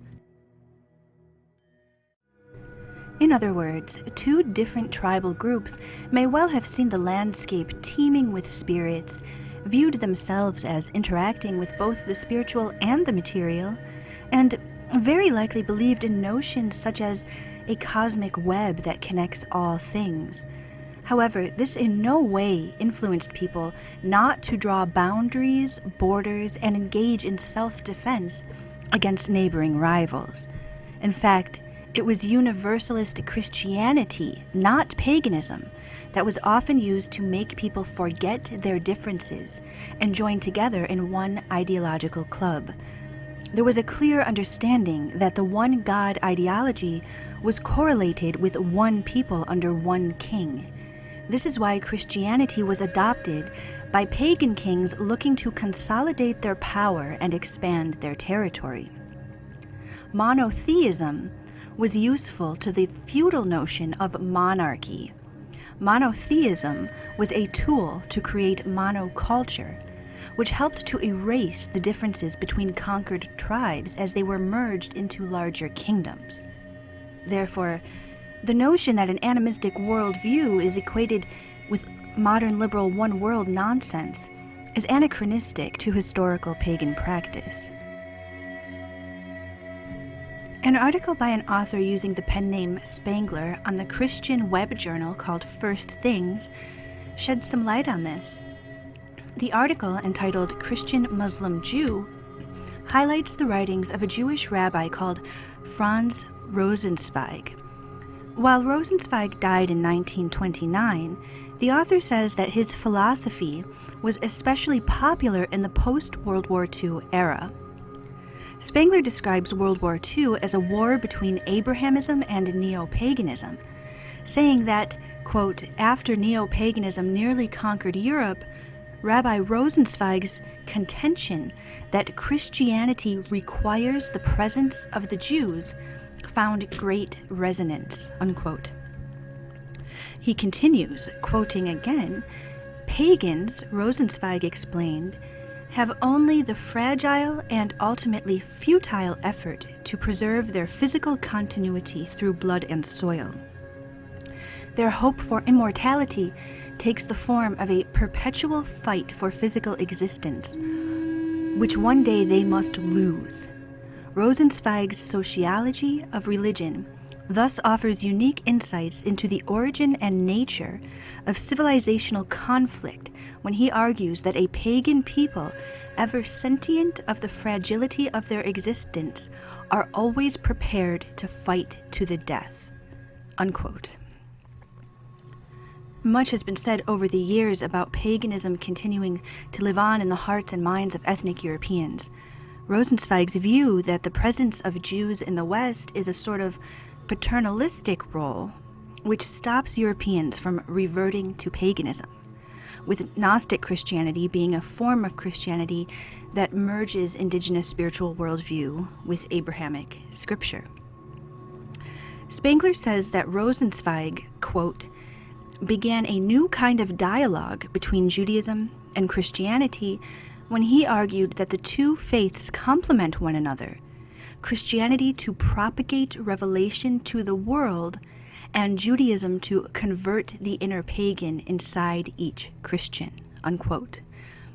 He later continues, quoting again, Rosenzweig's most influential claim holds that the Jew converts the inner pagan inside the Christian, such that the living presence of the Jewish peoples creates a counterweight to the Gnostic impulses in Christianity, unquote.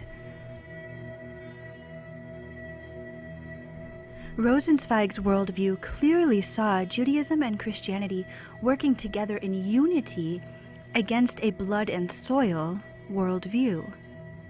Well, paganism is essentially ancestor worship and nature veneration, literally blood and soil. According to Rosenzweig, without the guiding hand of Judaism, Europeans would fall back into this belief system. Spangler explains, quote, Rosenzweig argues that pagan society cannot foster authentic human individuality, but dissolves the individual into an extension of a race or state, unquote. Well, this explains quite well how closely paganism is tied to ethnicity, whereas Christianity, guided by Judaism, is supposed to function as a universalizing force transcending racial boundaries. He continues on, quote, in pagan society where God remains unrevealed, the individual exists only as an organ of the collective of race or state. The pagan's sense of immortality therefore depends solely on the perpetuation of his race, and his most sacred act is to sacrifice himself in war to postpone the inevitable day when his race will go down in defeat, unquote.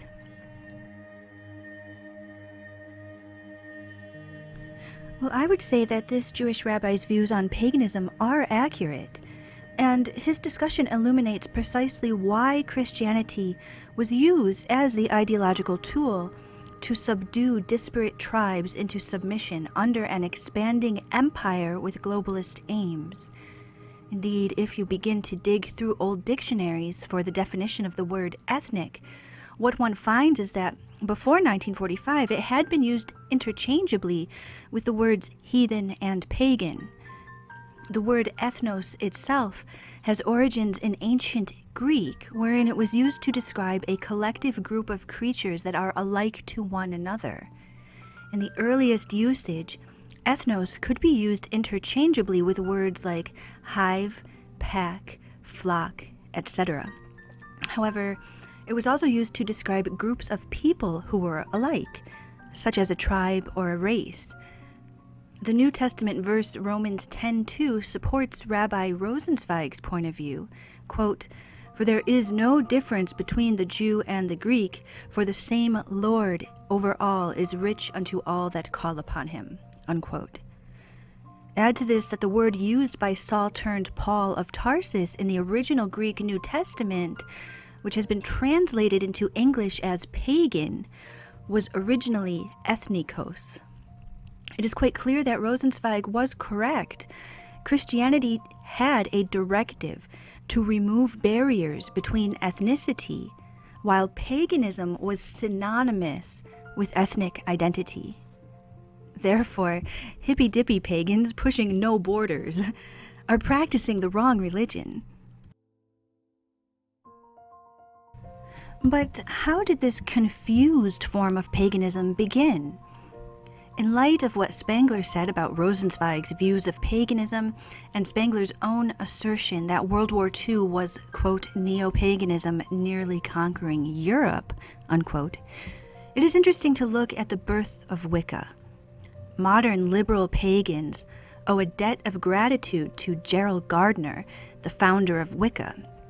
It is important to note that pagan revivalist movements have popped up in virtually every century in Western history. The notion that modern pagan practice originated with the advent of Wicca is false. Further, Wicca is not a reconstructed pagan path at all, but rather a contrived religion cobbled together with bits and pieces from Germanic and Celtic belief mixed together with ceremonial magic. According to his Wikipedia biography, Gardner was a Freemason. It is curious that Gardner appeared on the scene the same year that World War II came to a close. Gardner's Wikipedia article explains, quote, "Moving to London in 1945, he became intent on propagating this religion, attracting media attention," unquote. Witchcraft had been outlawed in Britain for centuries, but the Witchcraft Act was repealed under Winston Churchill's watch only a few short years later in 1951. Winston Churchill was also a Freemason. Prior to World War II, ethnicity and paganism went hand in hand and had done for millennia. In 1945, Gerald Gardner made his way to London, quote, intent on propagating his religion, unquote, which was a cobbled-together mishmash that confuses Teutonic and Celtic cultures, but ultimately leads practitioners away from both. While there is no smoking gun to prove a conspiracy, these are interesting coincidences to take note of. We can see that Europeans once had an animistic worldview, just like other indigenous spiritual systems, that this was distinctly ethnic-based, but this did not equate the modern liberal we are all one nonsense, at least not until 1945. So what did we believe, and why does it behoove us to look at our own ethnic folkways in the modern world? Well, a good place to start is with the original meaning of the word God. The early Judeo-Christian missionaries used cultural appropriation quite liberally when packaging their ideology to Europeans. Many words from our own indigenous lexicon were used to sell Christianity. The word God is only one of many words taken and twisted from its original meaning. It is a Teutonic origin word with close cognates found all across the Germanic landscape. Etymonline says, from Proto-Germanic Guthan, source also of Old Saxon, Old Phrygian, Dutch God, Old High German Gott, German Gott, Old Norse Guth, Gothic Guth, perhaps from the Proto-Indo-European Gut, that which is invoked, to call, invoke. The notion could be divine entity summoned to a sacrifice, but some trace it to the Proto-Indo-European gutu, poured, from the root gu, to pour a libation, and so on. May have referred in the first instance to the spirit immanent in a burial mound. Originally a neuter noun in Germanic, the gender is shifted to masculine after the coming of Christianity. Old English God probably was closer in sense to Latin numen. So if the Teutonic word God was closer to the Latin word numen, what is the meaning of numen? Per Merriam-Webster dictionary, numen, a spiritual force or influence often identified with a natural object, phenomenon, or place. Therefore, in the Germanic context, God had an animistic meaning. We believed that our landscape and the creatures within it were imbued with spiritual forces that we called gods. The act of honoring these gods involved pouring libations or offerings in propitiation. This act also appealed to these spirits to invoke their presence. We offered sacrifice so that the gods might intercede here on Midgard. It is documented that sacred springs were venerated across European language boundaries. Dr. Brian Bates discusses the enchanted landscape of Northern Europeans in his book, The Real Middle Earth, Magic and Mystery in the Dark Ages. He draws distinction between the more rationalist worldview of the Romans compared to that of the Celts and Teutons. However, he does have to concede some spiritual practices were held in common. He says, quote, "The Romans are counterpointed elsewhere in this book as lacking some of the imaginative sensitivities of a Middle Earth culture. However, they also honored wells. One well dating back to prehistoric times was discovered in 1876. Excavations showed that it had originally been built by the Celts and had subsequently been taken over by the occupying Romans. Displacing the indigenous Celts, or at least setting up military overlordship, they built a fort at the well, right at the northern border of England, called Brocolita, now named Carabro. Artifacts recovered at the well show that it was dedicated to Coventina, almost certainly a local Celtic goddess who was adopted by the Romans," unquote. But we know that the sacred wells and springs were honored in Britain even prior to the arrival of the Celts.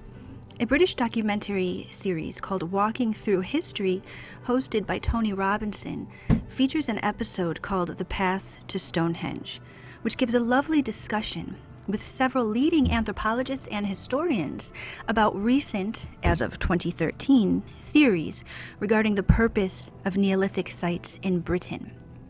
Ancestor veneration features prominently in Neolithic European culture, but water veneration also appears frequently.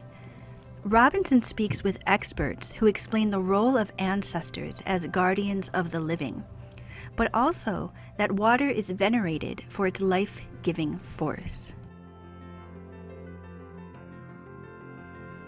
The official website for Stonehenge echoes this interpretation. Discussing the wider complex connecting Stonehenge to Avebury and Silbury Hill, the website says, quote, "In late winter, early spring, the winter-born, or dry in winter, River Kennet resurfaces and floods the low-lying land. The ditch surrounding Silbury Hill is filled and again forms the shape of the squatting mother goddess. Such a clever design, using the seasonal flow of the river to venerate the provider and where, from the summit, she would be visible. The annual fresh flow of life-giving water from the Swallowhead Spring to swell the River Kennet would have held great significance to the population living in and around Avebury. Swallowhead Spring would have been seen as part of the goddess's living body. We see spring, the herald of new life, the first age of man, and the first season of Mother Earth. Contrast with the absence of water flowing from the earth, which could signify drought, crop failure, and to those reliant on those waters, death, if the provider withheld the bounty.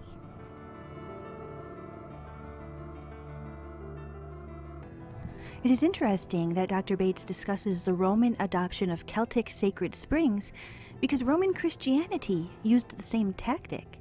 Places that were seen as holy since time immemorial continued to be venerated by the populace even after nominal conversion.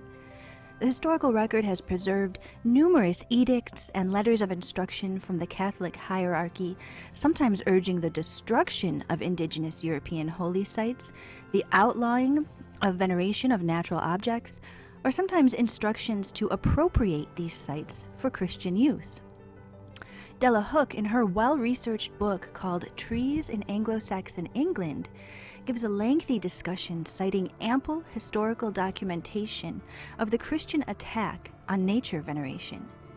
She says Frankish Christian kings were anxious to wipe out the worship of springs, trees, and sacred groves, and set fines in the later 8th century for those who thus made vows at such places, or squandered praises on pagan gods, and ordered that such trees, stones, and springs, where foolish lights or other observances were used or carried out, should be removed or destroyed.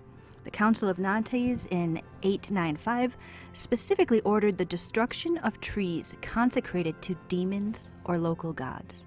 Unquote. Interestingly, the Frankish attacks on indigenous European culture are further evidence that Rabbi Rosenzweig is accurate in his assertion regarding the relationship between Judaism and Christianity in their unity against the ethnikos, or pagans.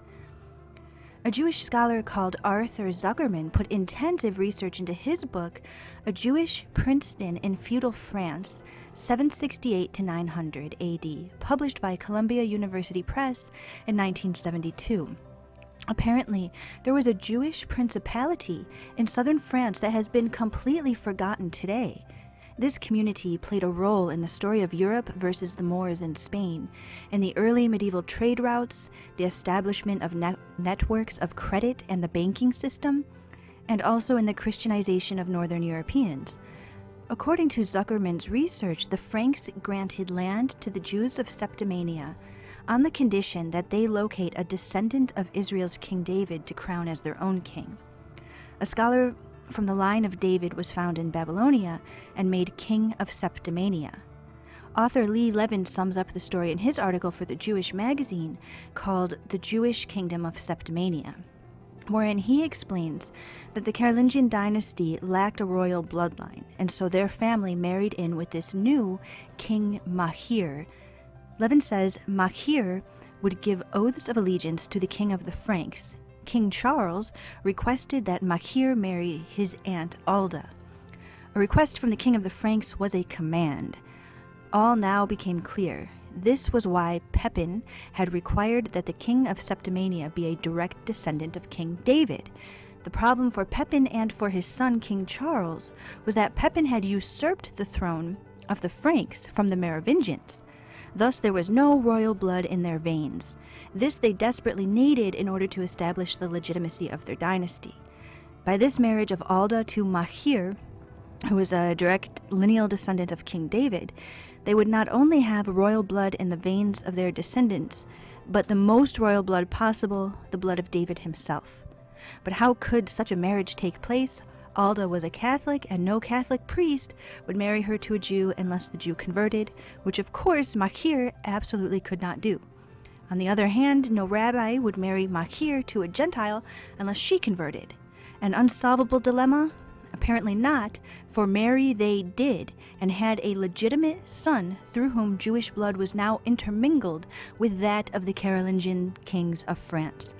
unquote.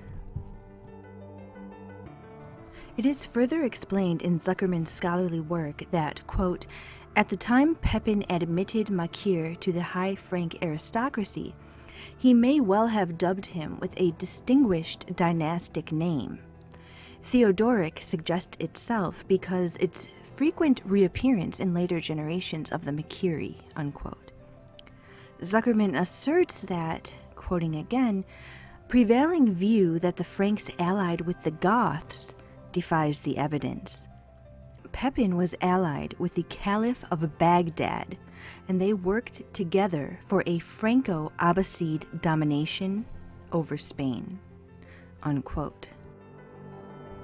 And then he continues, after the fall of Narbonne and the amicable outcome of the negotiations with Baghdad in 765 to 768, Pepin and his sons Carloman and Charles redeemed their pledge to the Jews and settled a scholar prince in Narbonne by the name of Makir. They dubbed him Theodoric, gave him a Carolingian Frankish princess as a wife, and endowed him with noble status in addition to vast allodial estates. That Pepin's son Charlemagne granted economic privileges to Jews in his realm is well supported in the historical record. The same is noted of Charlemagne's son, Louis the Pious. Charlemagne would go on to become famous for the horrific slaughter at Verdun, where he killed 4,500 unarmed Saxon chieftains in cold blood. Louis the Pious is thus named for his penchant for collecting all known writings on indigenous European culture and setting them alight. These tactics would be echoed by converted Christian kings for centuries as they joined Christendom, a forerunner to the modern EU, which granted economic privileges and trade incentives. But dedication to and practice of our indigenous folkways lingered on among the populace despite the efforts of their elite overlords. Eventually, the Protestant Reformation would rightly notice that under Catholicism, Europeans remained essentially pagan. And so again, secular and religious authorities rounded up individuals suspected of engaging in their own indigenous practices and set living people on fire for this sin. That famous Protestant work ethic coincided with the rise of mercantile economy and the capitalist machine that has dominated the West in more recent generations. While atheism is often blamed for the loss of the sacred, industrialization occurred in Western nations that were still overwhelmingly Christian. Industrialization arguably raped and abused the natural landscape, both by unethical harvesting of resources and the pollution that ensued. Today we stand upon a precipice and ask ourselves, which way, Western man? Many are observant enough to see that those who present history are rewriting it in front of our very eyes. We can see media misrepresenting facts, such as the historical ethnic demographics in Europe, that our academic and educational institutions are literally indoctrinating students from their tender years through university is news to no one.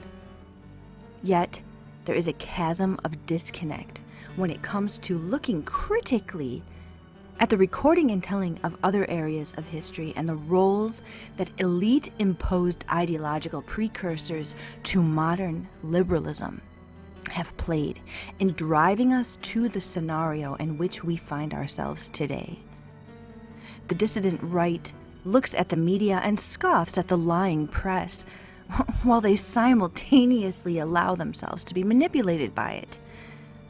An analytic jaunt through the history of historical paganism, the figures responsible for the spreading of Christianity at sword point, and their connections and activities, coupled with a closer look at 20th century history, turns the standing understanding on its head.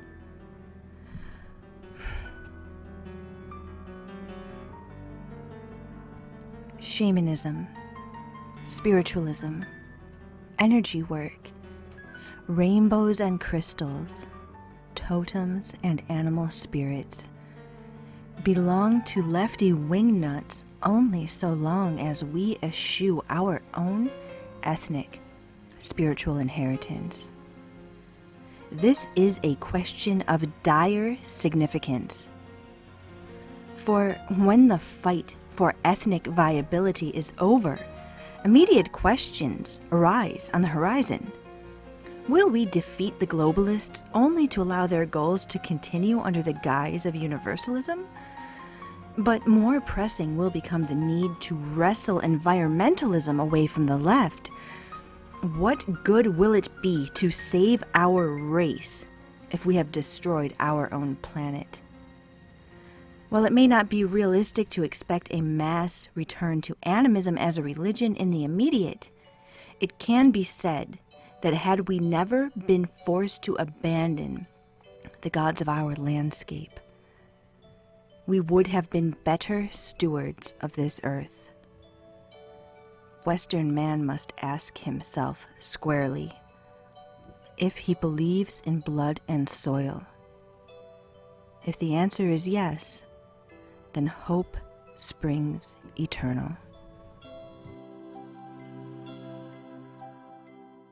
This has been a reading of The Death and Resurrection of European Paganism, which you can read for free online on the Arctos web journal at arctos.com. It's also available in the Folkwright Journal, issue 1, available on amazon.com, and read more of my work on carolynemerick.com.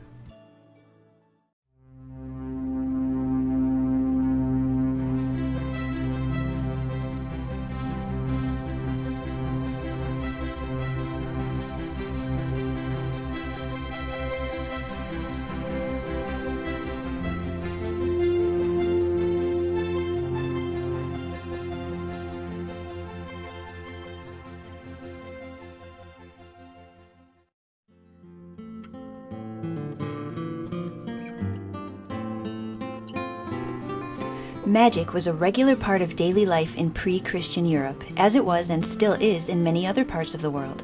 In this context, the term magic is distinct from its modern usage, which is better described as optical illusion. From a socio-anthropological standpoint, magic is the act of attempting to manipulate the world using unseen forces. Magic was a very real part of the human experience in the indigenous European landscape. And these were societies that believed that otherworldly entities and supernatural energies were all around them. In the modern scientific age, it is sometimes difficult for us to understand a belief system that viewed the world, as Brian Bates put it, both geographical and mystical. Just like other early societies, the people in Northern Europe, to again quote Dr. Brian Bates, all had a view of nature which we would call enchanted, unquote. Our forebears used magic in nearly all aspects of life, from medicine and healing to divination and conjuring. They believed that words had power and that unseen entities in the spirit world heard and responded to them. Written records of the pre-Christian customs of Northern Europe are exceedingly rare, and especially so for pagan Anglo-Saxon England. However, we can piece together a general understanding using the fragments that do survive, as well as using tools such as etymology, place name studies, and by referencing other types of evidence such as pagan elements that survive in medieval Christian writings, folklore, folk tradition, witch trial records, and so forth. When we have only a fragment of information, we can often gain some context by comparing the word or practice we are trying to understand with a neighboring people who share close ties in terms of geography, language, culture, and mythology. For this reason, both Anglo-Saxon and continental German pre-Christian beliefs are heavily fleshed out with Norse mythology, which survived much more intact in Iceland. Jane Crawford discusses sources for Anglo-Saxon beliefs in her article Evidences for Witchcraft in Anglo-Saxon England, published in the journal Medium Avum. She explains that we can gauge the immersive nature of Anglo-Saxon heathen belief by the prevalence of place names dedicated to the Germanic gods. Records from the period of conversion of Anglo-Saxon England, which was roughly the 6th century, are also revealing. In addition to a rough glance at religious beliefs about deities and cosmology, these records also demonstrate that a strong belief in magic was held by the Anglo-Saxon people. When the royalty and aristocracy were being targeted by missionaries and church leaders, they were explicitly urged, to quote Crawford, turn aside from their belief in augury, charms, and incantations, unquote. In many cases, even though our pagan forebears did not leave written records, we learn a great deal about what they were up to thanks to Catholic church writings, which detailed what they told the pagans not to do. In Germanic societies, women held special status as practitioners of magic. In general, women in Northern Europe held a remarkably higher position than that of their Mediterranean sisters, and magic was one sphere in which they dominated. In his observations of the ancient Germanic tribes, Roman historian Tacitus said, "They believe that there resides in women an element of holiness and a gift of prophecy." In his book, The Real Middle-earth, Magic and Mystery in the Dark Ages, Brian Bates goes on to describe examples of seeresses from early German, Norse, and Celtic societies. This is an example where, as described before, evidence for this practice among the Anglo-Saxons is scant, but we can infer that they held similar notions due to their cultural, linguistic, and mythological kinship to other Germanic peoples, as well as their geographic proximity to and cultural similarity with the Celts. Scholar Kathleen Herbert seems to corroborate this in her booklet, Peace Weavers and Shield Maidens, Women in Early English Society. She describes another passage from Tacitus, stating, for him, the noteworthy fact about the Anglii was that they were members of an alliance of goddess worshippers.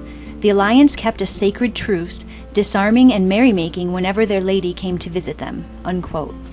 While this does not describe women's use of magic, it does confirm that women to the Anglii, the Roman name for the Germanic tribe we call the Angles, who would later become one of the Germanic tribes that formed the Anglo-Saxon society, that women played a prominent role in religion. The average person typically had their own limited knowledge of how to interact with the entities that inhabited the spirit realm. But the witch or wizard, like the shaman, was someone who had dedicated their life to understanding and harnessing these powers. Far from the caricature-like images of witches and wizards in fairy tales, these figures were simply the wise people of their society. We know that women in Norse society played a role that was something of a cross between a witch, seeress, and shaman called the Volva, who practiced a form of magic called satyr.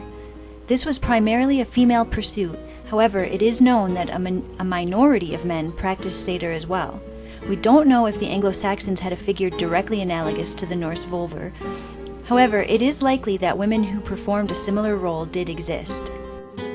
Brian Bates mentions an Anglo-Saxon word, hag-tessa, was probably affiliated with female magic practitioners.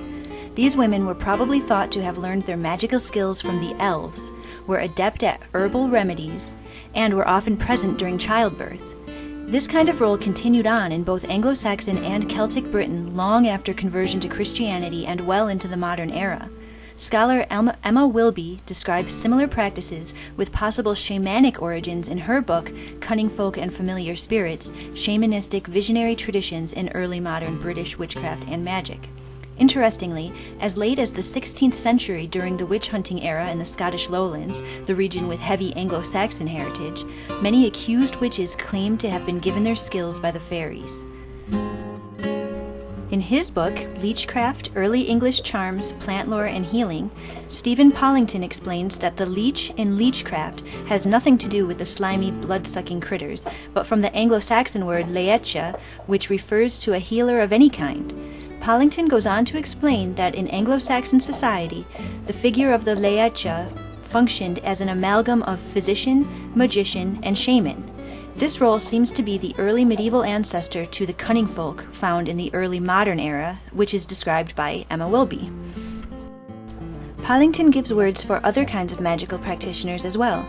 Bergruna, Leodruna, and Heleruna were female magicians associated with cultic practices and underworld mysteries.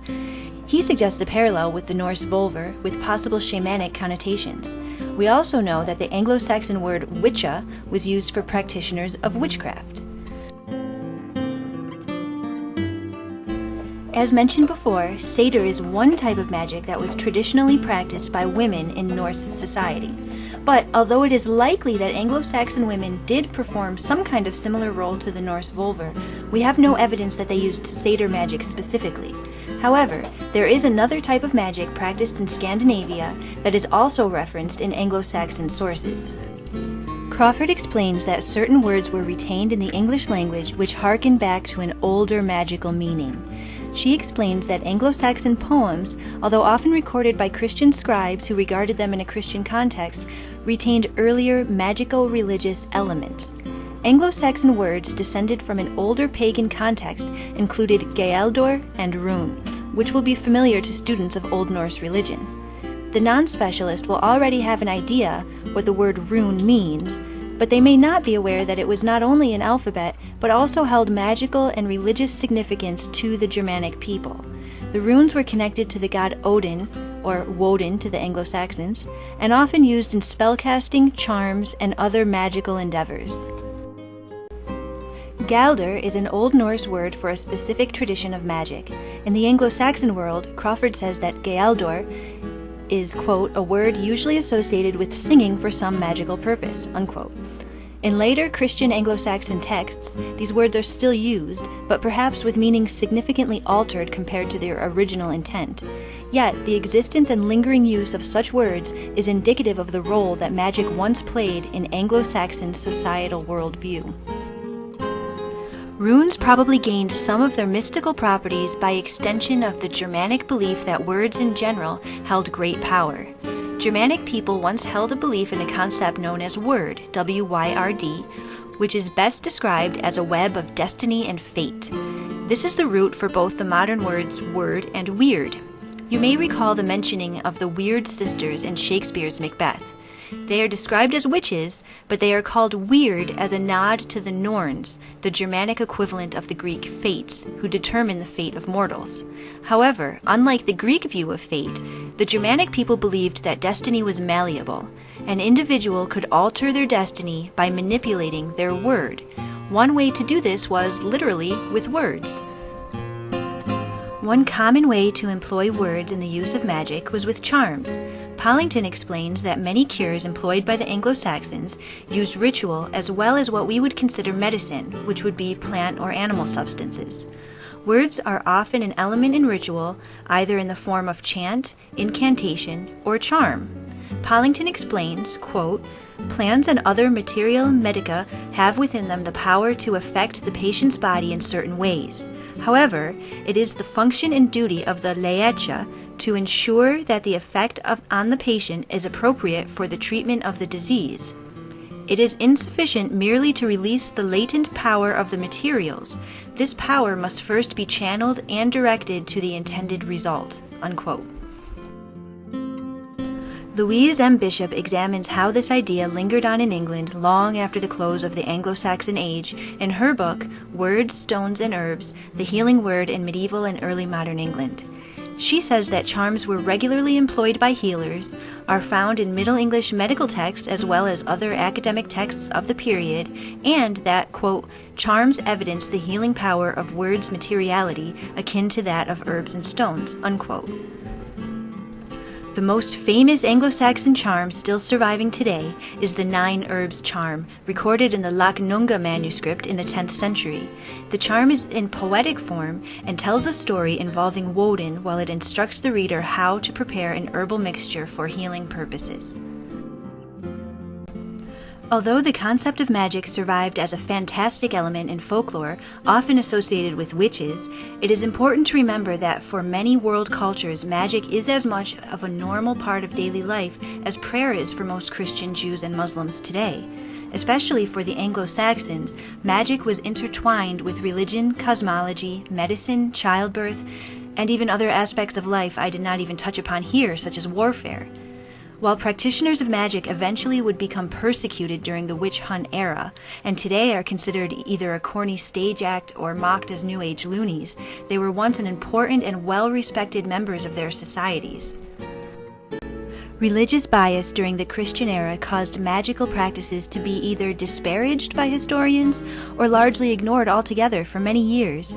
Today, not only are a great many scholars doing extensive research into this neglected area of history, but a new generation of people are reviving the spiritual practices of their own ancestors.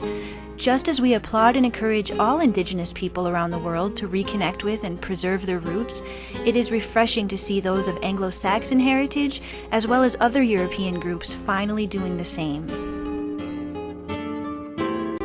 My name is Carolyn Emerick. I write about European historical folk belief. Please visit my website to learn more.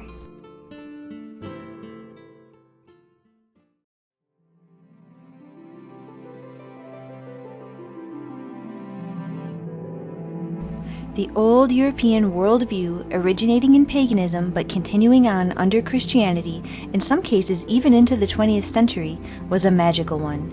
People believed that spirits interacted with them and interceded in their lives for both good and for ill. For most people in the past, life revolved around the homestead, and so it shouldn't be surprising that certain spirits, deities, beliefs, and rituals evolved around the home. Fire is one of the most primitive spiritual symbols of mankind because it was so essential to our survival. The concept of a sacred fire is found worldwide, but especially in colder northern climates. The Celts are famous for their fire festivals at key times of the year, such as Beltane, also called May Day, Samhain, as we now know as Halloween. However, virtually all other European peoples also had fire festivals, and often at the exact same times of the year, including the Germanic, Baltic, and Slavic groups. In the earliest times, it may be that the priest class held the secret of fire, which is why a tradition of eternal flames tended to in temples is found in many ancient cultures, all the way from Greece to Ireland. In fact, the Oxford Dictionary of Celtic Mythology by James MacKillop mentions several important places where fire is relevant in Celtic myth. One story reveals an ancient memory of fire is recorded in the Irish mytho-history, the Labor Gabála, the Book of Invasion. This ancient text says that a chief druid called Maida lit the very first fire in Ireland at Wisnoch. The same fire is said to have burned continuously for 7 years, and torches lit from it were carried to light the hearth fires of all the chiefs in Ireland. So it seems clear that in very primitive eras, when the magic of fire was not well understood, it was associated with magicians and sorcerers, maybe even the druids. But as time moved on and fire became a part of normal life, it began to develop an association with women and the home. Often, sacred eternal flames were tended to by female priestesses, such as the Greek Vestal Virgins who guarded the sacred fire of Vesta. It is well known that the Irish Catholic Saint Bridget was adapted from the pagan goddess, also called Bridget. The goddess Bridget was associated with fire, and an eternal flame was kept by Saint Bridget's devotees, the nuns of Kildare, well into the Christian era. It is no coincidence that these so-called eternal flames were tended to by women. In the traditional European family, the woman's work typically revolved around the homestead, while the man was doing more labor-intensive work elsewhere. So, the matriarch of the house tended the family hearth fire, which was essential for the livelihood of the home. This is precisely why the imagery of the cauldron over a fire is synonymous with the archetype of the female witch. These were everyday use items in the household. The worldview of the day believed in magic, and the hearth was associated with strong spiritual connotations. There are two main types of household deities, and the first is generally known as the hearth goddess. She's usually a deity associated with the domestic sphere, women's issues, and honored at the house fire. The Norse goddess Frigga, German Hala, Greek Hestia, Roman Vesta, Slavic Makosh, and the Celtic Brigid are some of the most well-known European goddesses found in this category. Some hearth goddesses are associated overtly with fire, such as Brigid and Vesta, while others are associated with domesticity in general. Women's work that was done around the homestead was often overseen by the hearth goddess. This work did not have the negative connotation that is sometimes applied to the term women's work today. The work done by women was just as crucial as that done by men. Just as women often lacked the physical strength necessary for the hard labor chores done by their husbands, the large hands of men were often less adept at work requiring intricate fingering, such as processing raw fibers into yarn and textiles. Without textiles, the family is not clothed and the beds have no blankets, as well as the myriad of other uses that made fabric a household necessity. Spinning and weaving could also provide an income source, so it was every bit as valuable to the household as any other chore. It is very common to see domestic goddesses depicted with a spinning wheel, and we see this in the Norse Frigga, German Hala, and the Slavic Makosh. It has been noted that pagan goddesses often lived on in folk belief and fairy tales, albeit diminished from their former role of goddess. The Lowland Scots fairy tale called Habitrot depicts a fairy godmother-type figure associated with spinning who appears to be a vestige of a pre-Christian domestic goddess. The other type of household deity is typically the male guardian of the property. Known as tutelary spirits, these guardians are thought to have originated as the male ancestor who first owned the property and whose spirit lingered on to guard it. In time, this evolved into the house elf tradition, which lingers on profoundly in Teutonic culture from Scandinavia and Germany to England and lowland Scotland. I wrote another article about the mischievous side of these spirits called When Brownies Turn Bad, which contains a great deal of information on them, so I won't go into too much detail here, but it is worth pointing out that these domestic spirits were thought to be tied to the luck and well-being of the household and the family. They were honored and propitiated with offerings of food, and in return they brought good fortune and prosperity by helping with the chores around the homestead. This would often be farm chores, but they might help with a profession run from the home, as seen in the famous fairy tale The Shoemaker and the Elves. Another domestic tutelary deity seen in parts of Northern Europe, especially in Germanic areas, was the house snake. Unlike the house elf, which was a spirit, this deity was a living snake that lived in the family home, somewhat like a pet. It is not clear if this custom harkens back to the very ancient serpent worship tradition, as those tend to be seen more frequently in warmer climates. My best guess is that these snakes were kept for the same reason cats were domesticated: vermin control. Snakes and cats kill rodents which carry disease. Less rodents means higher likelihood of a healthy family, as well as healthy livestock, which directly translated into prosperity. So it makes sense that in the context of a superstitious society, which viewed their world in terms of magic, that a snake in the home could be seen as a symbol of good fortune, which attributed it with spiritual value. We have already discussed the hearth as a part of the house which held spiritual significance. This seems to be greatly influenced by its connection with fire, but the hearth is also symbolically connected to women, and women were the gender who were generally considered to be the carriers of magical tradition in the home. There are still lingering vestiges of hearth and kitchen imagery in many popular modern traditions. The kitchen witch is a common motif in German households, and one finds little figurines of witches on brooms in many German kitchens. On the eve of the first day of May, Germans celebrate Walpurgisnacht, a holiday with strong associations to witchcraft. This festival is typically celebrated with bonfires, not unlike the Celtic fire festival of Beltane, which is held at the same time. We see the hearth make an appearance in modern-day Christmas lore as well. It is well known that much of the Santa Claus lore developed in America. However, it was heavily influenced by Old World tradition. There is a lot of debate on which figures influenced Santa Claus. My opinion is that he is an amalgam of many influences, and thus it would take a separate article to suss that one out. Suffice to say that it seems clear that the house elf custom is one of those influences that contributed to Santa Claus. Cookies and milk are left out for Santa in the same way that house elves were propitiated by leaving food out for them, their favorite being grain-based food, cereals, baked goods, etc., and milk. French scholar Claude Lecourteau conducted an intensive study on European household spiritual beliefs for his book, The Tradition of Household Spirits. He states that under common Indo-European belief, the house forms a protective cocoon, one that is sacred and magical. In other words, the house is not only a barrier to the elements, but it also shields its inhabitants from malevolent spiritual forces. This concept relates both to the rituals of house blessings and even to ancient hospitality customs. Because the walls and roof of a home formed a physical barrier that blocked both the physical and supernatural world from entering, openings came to be seen as portals through which spirits could enter the home. As explained before, the chimney was one of these portals, as well as the more obvious doors and windows. Therefore, charms, amulets, blessings, and rituals were often placed or recited at doorways and windows. Another conspicuous place in the home was the threshold. Obviously, this is tied to the concept of the door as a portal, but also as an especially sacred part of the entryway. The earliest homes had only one door and no windows.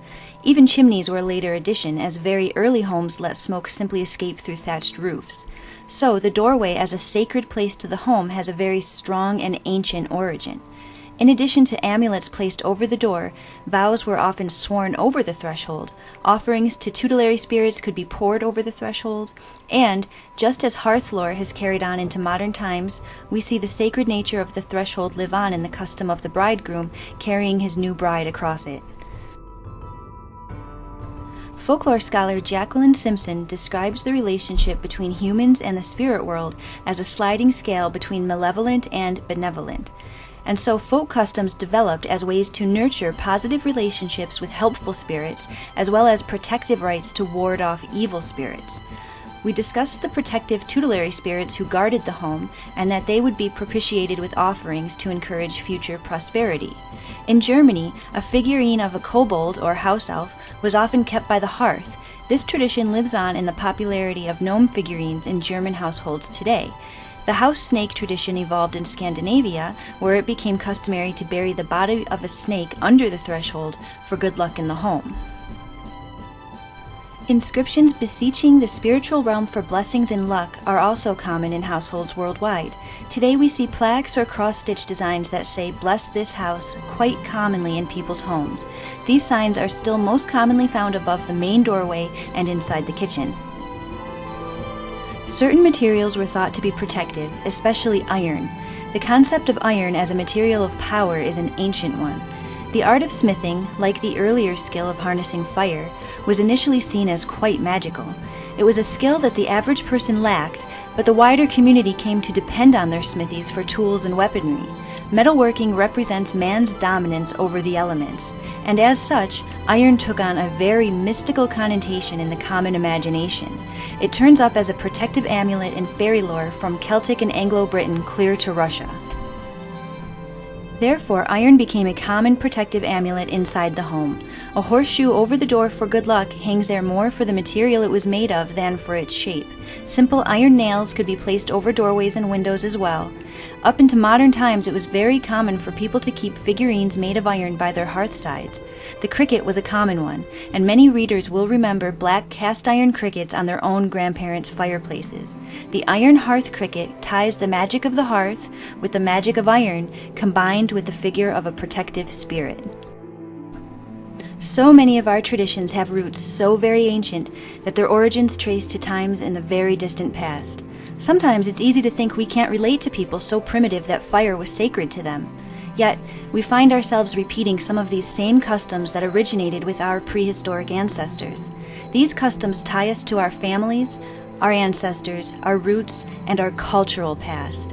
Whether we believe they hold magical power or not, or that spirits linger in our midst, why not revive some of these traditions? It's a way to honor our heritage, and inviting in a bit of good luck never hurts. My name is Carolyn Emerick. I write about European history and folk belief. Please visit my website to learn more.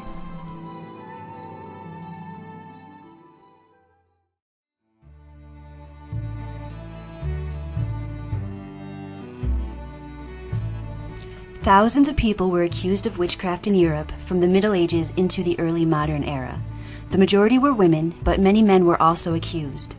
Analyzing the reasons for the accusations can be complicated, as there are various theories, and the reasons behind the accusations could vary by region and by individual case. We do know that, while many people were accused for reasons unrelated to anything they were actually doing, such as an accusation spurred by a jealous or malicious neighbor, for example, some of the accused were singled out due to certain practices or professions. Midwives and healers were especially vulnerable to accusation. It is not that they were targeted by witch hunters, but rather this profession opened them to accusation due to their perceived power over life and death. Distraught mothers who were devastated due to a stillborn birth might accuse the midwife of infanticide, and those with the power to heal were also thought to have the power to harm. So, a mysterious death or a sudden illness after an argument with a neighbor who knew the ways of plants might cause the herbalist to find themselves accused of murder by means of witchcraft. The term cunning folk refers to the wise people of the community. These were usually people who provided services to the community, such as healing, midwifery, and divination. Healing practices differed by practitioner, but methods included the use of herbal and animal substances, as well as magical means such as transference, which is the act of transferring the illness from the patient to another person or even an animal, spells and charms, and energy work. Witch hunting became intensified in many parts of Europe during the Protestant Reformation, and especially so in Scotland, where the Catholic Church had turned a blind eye to folk practices, and in many cases even accommodated local beliefs into church festivals. The Protestant reformers had a zero-tolerance policy toward any practice that they deemed incompatible with their view of Christianity. Therefore, people who attracted attention or were well known for beliefs considered questionable by the new church authorities were especially vulnerable to witchcraft accusations. It's not that the cunning folk were targeted per se. The authorities didn't necessarily go out looking to arrest cunning folk willy-nilly, but if the healer attempted to help an ill person and that person quickly took a turn for the worse, the patient's family could point the finger at the healer. Or if a particularly zealous religious authority caught wind of healing practices that smacked as pagan or demonic, then that person in question could be arrested and interrogated. It is also important to point out that the notion that all accused witches were pagan wise people is a myth. Most were ordinary people with no healing skill whatsoever. Even among the healers, just as there are both good physicians and quacks today, there were legitimate herbalists versus charlatans who sold nothing but superstition and snake oil.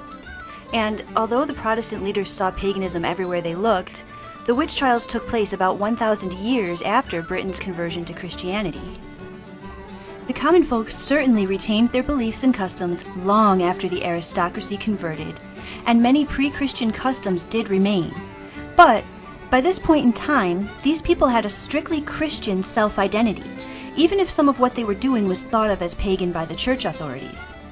The term old religion referred to Catholicism during this period, the 16th and 17th centuries, not paganism. Although Catholicism was synonymous with paganism in the minds of the Protestant reformers. The term for this mixture of belief systems is called popular religion. It refers to the beliefs and practices of the common folk as opposed to the officially sanctioned beliefs of the church.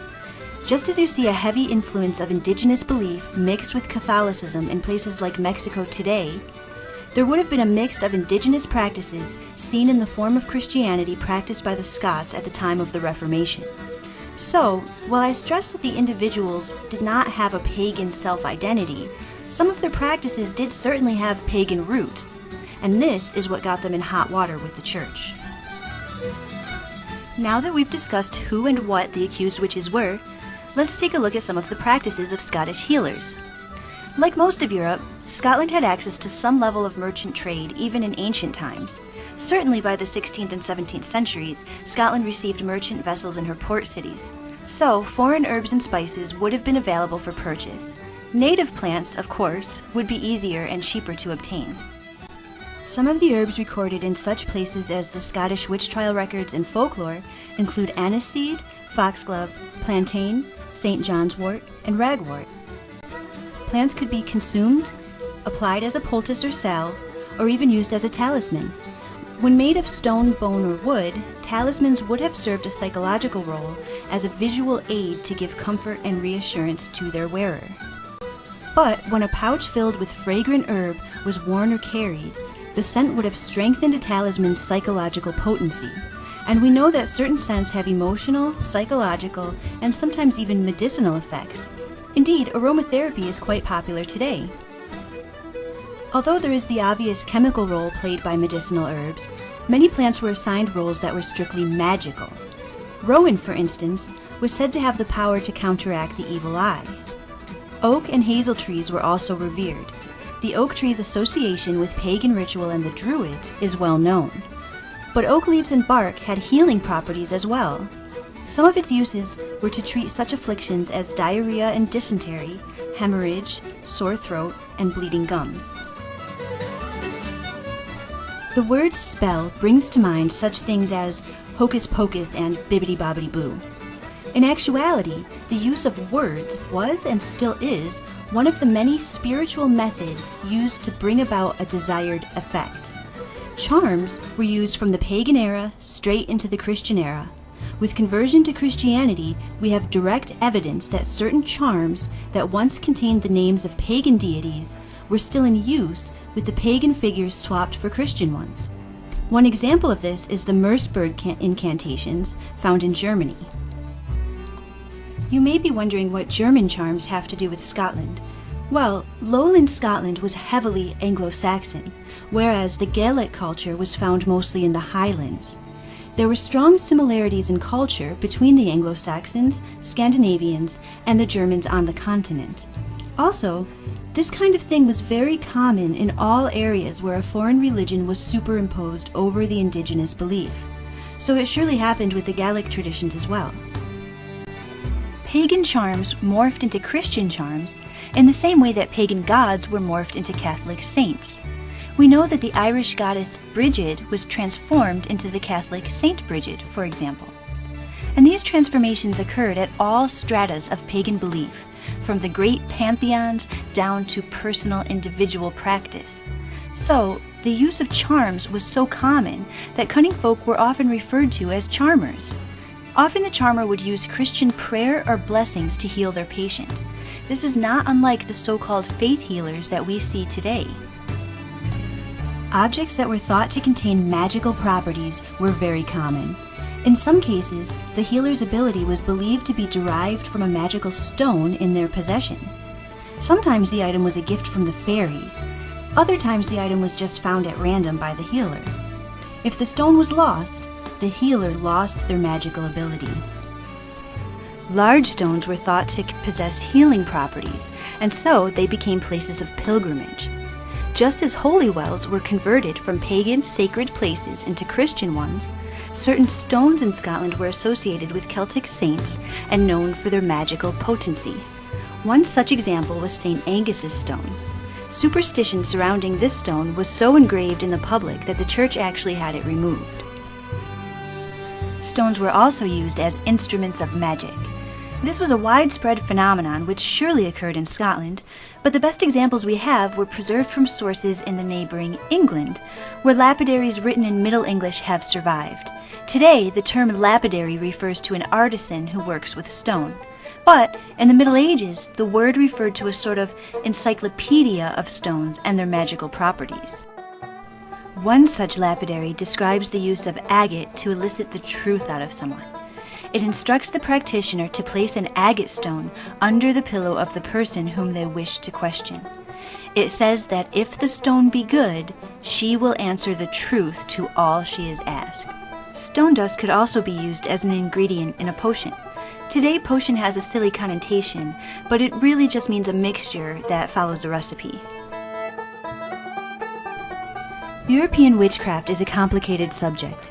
Not all of the people who practiced these techniques were considered witches by their communities, and, vice versa, many who were accused were not involved with any magical practices at all. With the invention of Wicca in the 20th century, many modern neo-pagans proudly identify themselves as witches as they attempt to revive these old practices.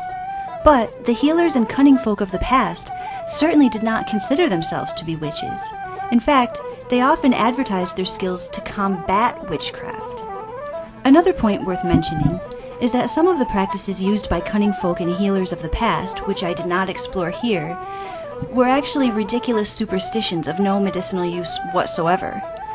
Some wise people prescribed cures that involved walking backwards so many paces, touching the hand of a corpse, passing a shoe around the belly of a cow 3 times, and so forth. Many so-called cures involved cruelty to animals. One common practice involved supposedly transferring a disease onto a rooster or garter snake, putting the animal in a bottle or a sack, and then burying it alive. The cruel use of live animals in superstitious remedies features frequently in the folklore of Scotland as well as other areas. There is a trend to idealize witches and witchcraft today. While many healers may have been legitimate herbalists, and others use techniques that are still believed in today, such as energy work, faith healing, and the power of suggestion, still others were no better than con artists preying on desperate people. That said, witchcraft is really a synthesis of the magical and the medicinal. It often synthesizes an understanding of science and the metaphysical. Then and now, witchcraft is the attempt to elicit change by transmuting spiritual energy. Whether or not one believes in witchcraft or not, the fact that so many people desire to reconnect with the beliefs of their ancestors is encouraging. All people of the world, including ethnic Europeans, must nurture ties to their ethnocultural roots if they wish to maintain thriving and healthy cultures. Ethnic Europeans seeking out and embracing their ancestral traditions can only be a good thing in my book. My name is Carolyn Emerick. I write about the history and folk belief of Northern Europe. Please visit my website to learn more.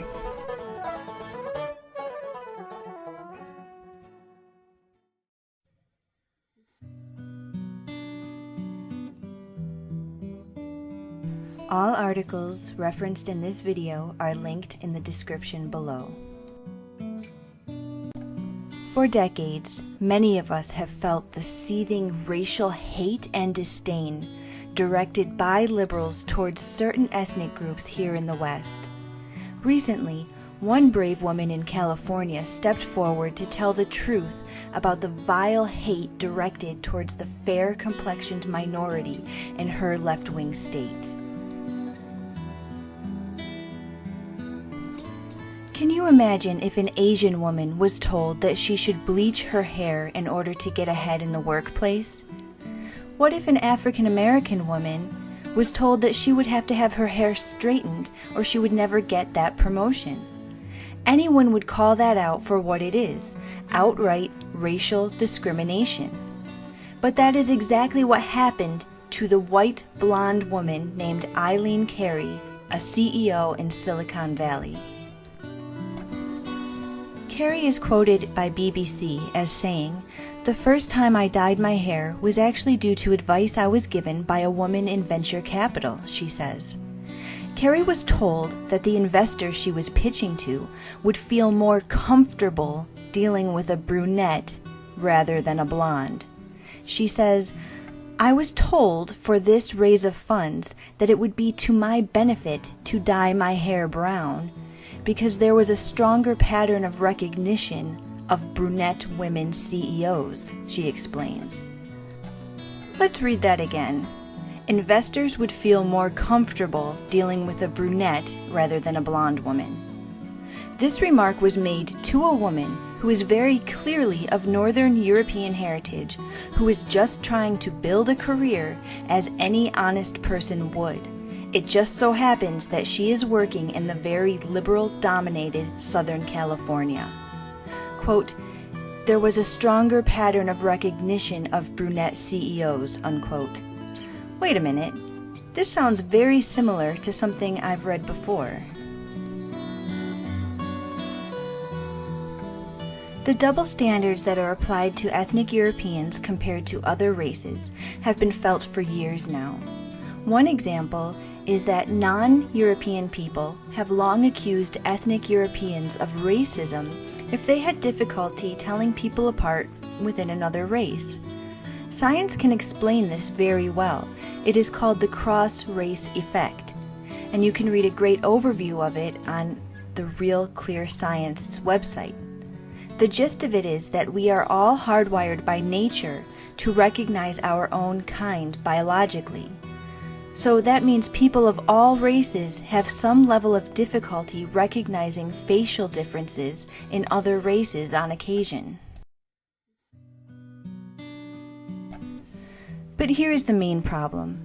The minute that any white person, and I have no doubt that this has happened to the majority of white people at least once in their lives, gets two black actors mixed up, suddenly fingers start pointing and accusations of racism abound. Now, this is not the same thing as the, quote, pattern of recognition that Miss Carey was discussing above, but I am drawing a parallel here. There are very real, very scientifically demonstrable problems that are occurring in our societies with ever greater frequency as a direct result of the forced multiculturalism of the past 50 years. Many of these are simply innate human responses. Like all other organisms on this planet, humans are slaves to biology, as much as liberals try to deny that today. And what the science tells us more and more as time moves forward is that our genetic inheritance affects us far more than we can now comprehend. Psychology Today gives a great rundown on genes and behavior, and Scientific American explains how we actually inherit memory through our genetics. In this day and age, it is unacceptable to mock another human being for their physical characteristics, except for blondes. Even when that characteristic might be down to the person's own actions, such as their weight, it is socially unacceptable and considered not only rude but cruel to mock them for it, and rightly so. But let's just be 100% real for a minute. We have actual statistics that demonstrate that certain ethnic groups consistently score lower on IQ tests and academic achievement exams. Even when socioeconomic advantage is adjusted for, the discrepancy still exists. But if we all made jokes about these people's biologically demonstrable lower intelligence averages, all hell would break loose.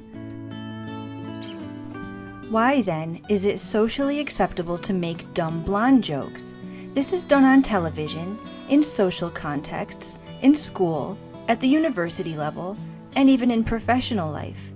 Yet studies, like this Ohio State University study explains, have consistently demonstrated that blondes are actually verifiably more intelligent than non-blondes. This Science of Us blog gives a detailed rundown with a nice chart explaining Ohio State University's report.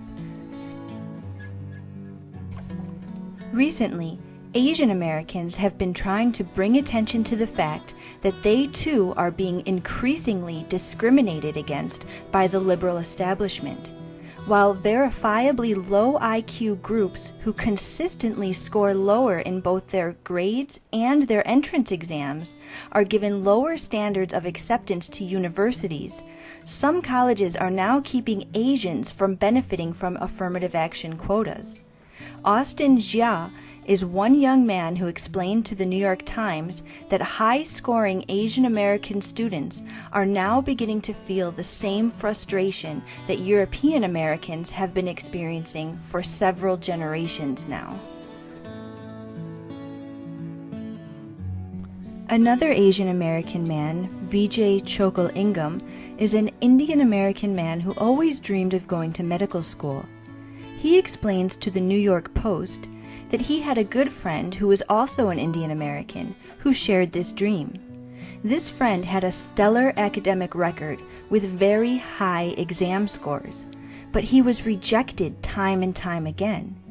Vijay realized that academic requirements are lowered for African applicants, and so he claimed African American as his ethnicity on his application.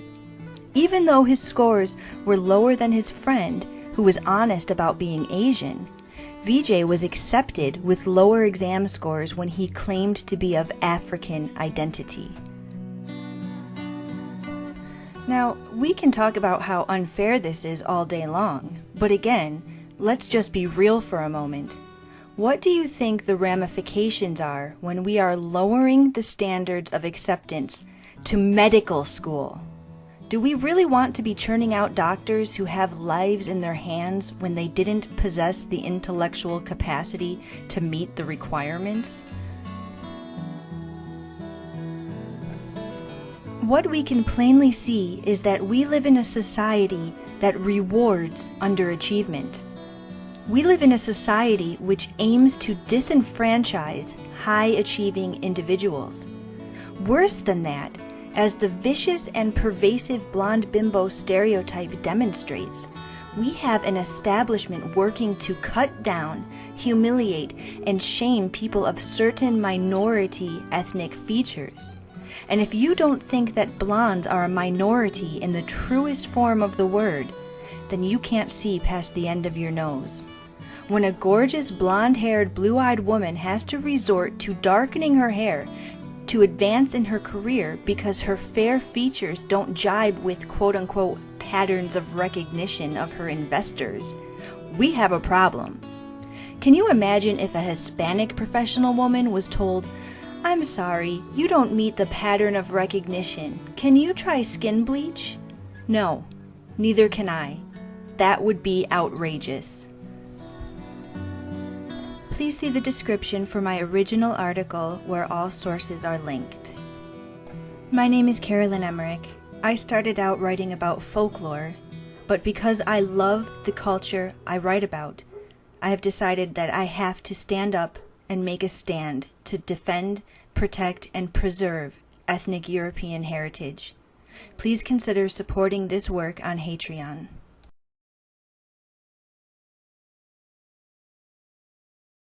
They're lying about history, I can tell you that much. There's a falsification of history that goes back centuries. They're doing it right now. They're rewriting history. They've done it before. There are patterns in history that are all visible in what we see right now, such as riling up the proletariat and the plebeians. It started all the way back with the overturning of the Indo-European caste system in ancient Greece and ancient Rome. Now, I've been finding myself sort of having to separate from all different groups and factions because what I'm finding in history to be true and what is right and what matters are things that other people are either not aware of yet or in some cases might have some sort of agenda at work.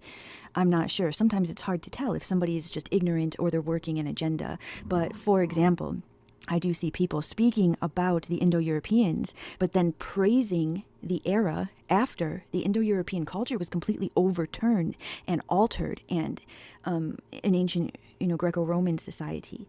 So what happens, I believe this is the first period in history where we really see these patterns relating to European society, where the plebeians are egged on to overturn the Rex in Axial Age Rome. It occurred simultaneously in Axial Age Greece with their archons, their kings. And it was the overturning of the old order for the new. And it happened simultaneously with Greece and Rome, almost like it's planned. It was orchestrated, almost like what's going on right now. And there are patterns that pop off in history. And so when you've got the egging on of the proletariat with the Bolshevik movement, same thing. And it's the same thing that's happening right now, except the POCs are standing in for the proletariat or the plebeians. This is very complicated. It's very complex thing. However, there's also a lot of evidence that we're not allowed to talk about regarding who many of these people were in history who actually engaged in most of these atrocities that we are taking the fall for. And all I can really tell you is it wasn't us. To a large degree, it was not us. It was someone else hiding in history, and we're taking the fall for it. So if you start to do research, at this moment in time, they are scrambling to erase the past and rewrite it and hide the evidence and purge things from the internet. But at this moment in time, you can still find things still come up if you do certain keyword searches. Like, for example, I happened to see that when they were tearing down some of these statues, I thought, I've looked into anthropological science of the last century, and I can tell by the shape of the forehead, the face, the skull, the nose. in some of these people that they do not look morphologically, ethnically, racially Northern European. They look like they come from another part of the world. And one in particular that I happened to see was King Leopold of Belgium, because the BBC was reporting that his statue was pulled down. So I did a post showing that the shape of his skull reveals that he has an ethnic background that is not Northern European. I sent this to a friend. He did just a quick search for King Leopold and a certain keyword. And yes, stuff came up. An archived newspaper article from the 1800s talking about intermarriage in all the European royal families with certain Middle Eastern groups. And other book results came up as well that mentioned this, that man, he was not a Germanic, Northern European white man, but history is recording him as such. And you can find other examples pertaining to the slave trade and the owners of the slave ships and things like this. But also what they're hiding in history is that white Europeans were enslaved just as much as anyone else was. So start looking into serfdom and feudalism and what actually went on. Now, when you think of serfdom and feudalism, you think of the Middle Ages, but it still went on. People don't realize that it still went on in France up until the French Revolution, and it actually went on in Eastern Europe too. There's photographic evidence of Russian white, fair-complexioned, blonde-haired slaves. They just call them serfs, but it was the same thing. They were not free people, and they were brutalized. They were tortured. They did not have freedom of movement, and they could be sold off and separated from their families. Another thing I found out looking into this, that these people who essentially were, it literally was a militaristic invasion, and the evidence is still there. It's just we don't have the freedom to speak of it. We don't have freedom of speech anymore. It's been taken away from us. The evidence is there that there was an invasion, and then intermarriage with some of the native European nobility in the early Middle Ages was just killed off, exterminated, went into hiding, but some of them were forced to intermarry with the invaders, like the Princess Radegund from Thuringia. You can write that down and look her up, because that's a good example of how this takeover occurred and the intermarriage between the European royal lines and foreigners began. There's also mounting evidence that turns up that Charlemagne was not a white Germanic European. He was a foreigner. But this is hot topics that you can get yourself in really big trouble for talking about publicly. So I think, honestly, that is why my account is attacked more than anyone else. Because half of the people claiming to speak for our plight are doing so to manipulate the resistance. It's just a fact. People don't like it when I say that, but it's a fact. I've seen direct evidence that there are absolutely federal intelligence agents in both the UK and the US that have YouTube accounts that are claiming to speak for us. I'm sorry, there's thudding over my head. I think somebody's lifting weights in the room above me right when I'm trying to do this. Figures. I apologize. I'm trying to get something together quickly. And I live around other people. But anyway, it's a complicated situation. The history is complicated. It's complex. So it's not easy to understand without putting in the time. And what happened to me was I was hurled into this fray because I was trying to survive as just a naive folklore writer who uncovered a lot of hidden history the last time all of this happened, in 2015 and 2016. And I red-pilled myself, really. There were a few people who helped me along the way. But what happened was, all this stuff was going on then, with activity in America and in Europe, and the Cologne sex attacks, and the Paris massacre that everybody seems to have forgotten about, all the grooming gangs, mass rape of thousands of little white girls across the West. At the same time, Black Lives Matter was kicking off, and I just looked at this and I said, it's so obvious that this is orchestrated. It's so obvious that this is not organic. This is planned. And then Barbara Specter's video came out. Europe is now going into a multicultural mode. If you haven't seen it, it's very important. Look up Barbara Specter and her famous quote. That's a big clue to get you started. So I started overturning every rock and questioning every taboo. And then I thought, why are certain subjects so taboo? Why are certain subjects things that we are not allowed to investigate? Why? So I started investigating them. A lot of these websites that gave me good information, they've all been wiped. It's harder now to find the truth than it was 5 years ago, but you still can. It's not on me to walk everybody through it because it puts me in danger to do so. All I can do is beg people to start investigating, start looking, start questioning, start realizing that they're making people turn off their own instincts, turn off their own intuition, telling people that what they see with their own eyes is not what they should think and believe. I mean, it's sick what's happening. It's sick. So what I wanted to pop in and tell people, I posted something on Twitter earlier, and someone replied with this very pessimistic, black-pilled, what's the point? There is no point without the masses. I said, you absolutely cannot think that way, because it was a situation just like this that drove me to wake up quick just a few years ago. That, and that was what pushed me into the right wing. But that also caused me to observe things in the right wing and be targeted by the right wing. And it's just an honest fact. Not everyone claiming to be on our side is on our side. Some of them put on a very good show, but they're not who they say they are. And I'm only telling people that because I want our culture to survive, but I want everybody who cares to be safe and not fall for tricks. But anyway, so when this person says there's no point without the masses, well, I've been watching this very closely. I watch what goes on in Europe, in America, and everywhere. And let me tell you something. The British in general, and the English in particular, are the most non-racist people you've ever seen in your life. As I was. No, most of us are not.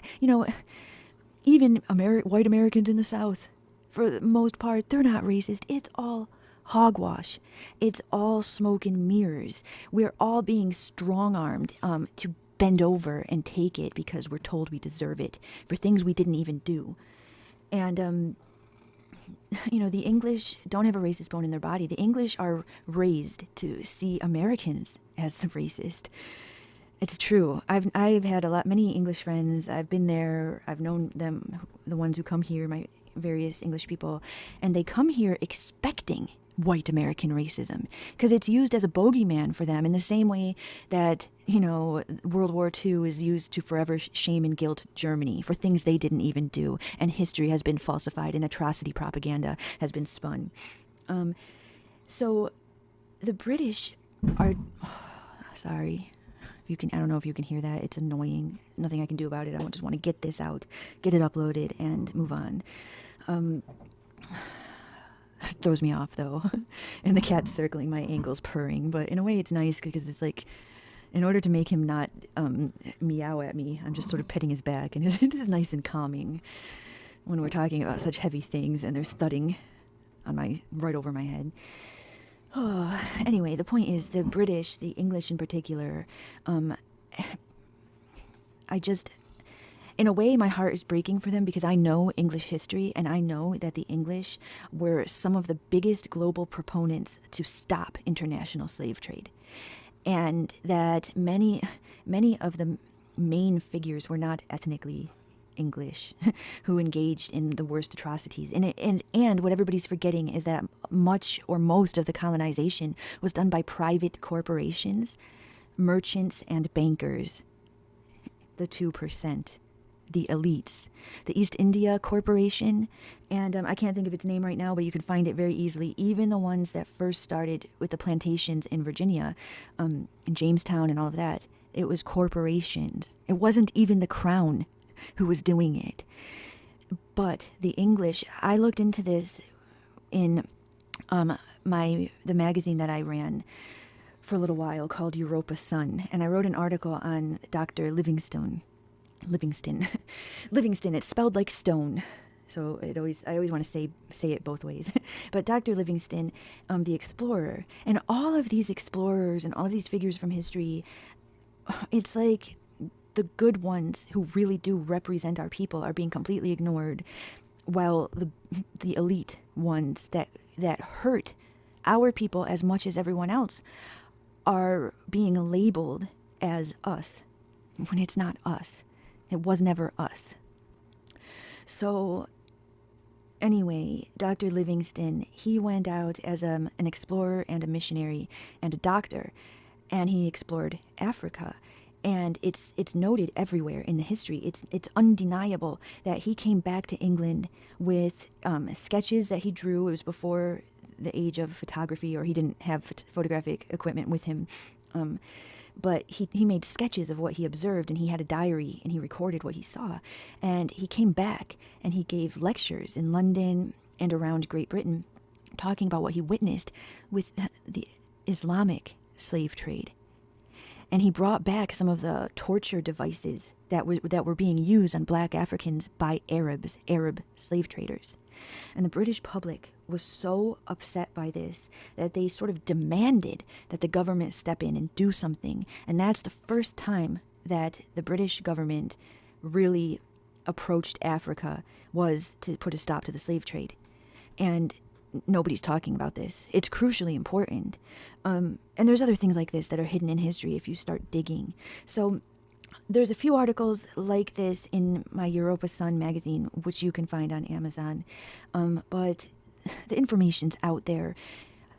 For example, I was looking into white slavery for another article for Europa Sun, and I came across a book that you can find on Project Gutenberg. If you start looking up white slavery, there is a book on Project Gutenberg from 100 years ago that talks about white women being trafficked, sexual slavery of white women in the major cities in America and in the West.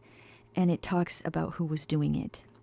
And I don't have the freedom to say without getting myself in trouble, but you can find that stuff yourself. It's just completely being neglected. So we have been victims of everything that everyone else in the world has been. And every culture in the world has a history of heroes and villains. Every culture does. But there is another agenda going on. There is another element who is written out of history that we are taking the fall for, and it wasn't us who did it. That's just the truth. You know, the other thing that I have to say is when they speak about issues like British colonialism, have you ever read Charles Dickens? He's famous for casting a spotlight on how horrible life was for the poor masses in Britain at that time. Look into child labor. Look into the workers in the coal mines. It was men, women, and children in those coal mines. There's imagery of it. Look into what it was like to work in factories in England and America. And it was mainly white people and children in those factories. Who owned the factories? The 2%. So when the 2% was getting rich by their international shenanigans, white people were suffering just as much as anyone else. And what's going on right now is wrong on so many levels. But we are being made the patsy to fall for things that we didn't do. Don't fall for it. Know your history. Have pride in your heritage. Download this video because I might not be able to leave it up here for very long. And it might get flagged and my account might get restricted. So I will leave it up on the alternative video site longer. But please download this video and upload it anywhere you want to.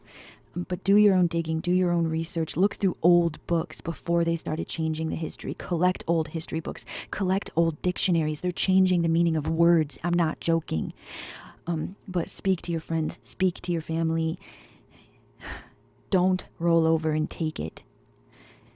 We don't deserve this. We have a right to survive just like everyone else in the world. We have a right to a culture. We have a right to borders. We have a right to ethnic integrity.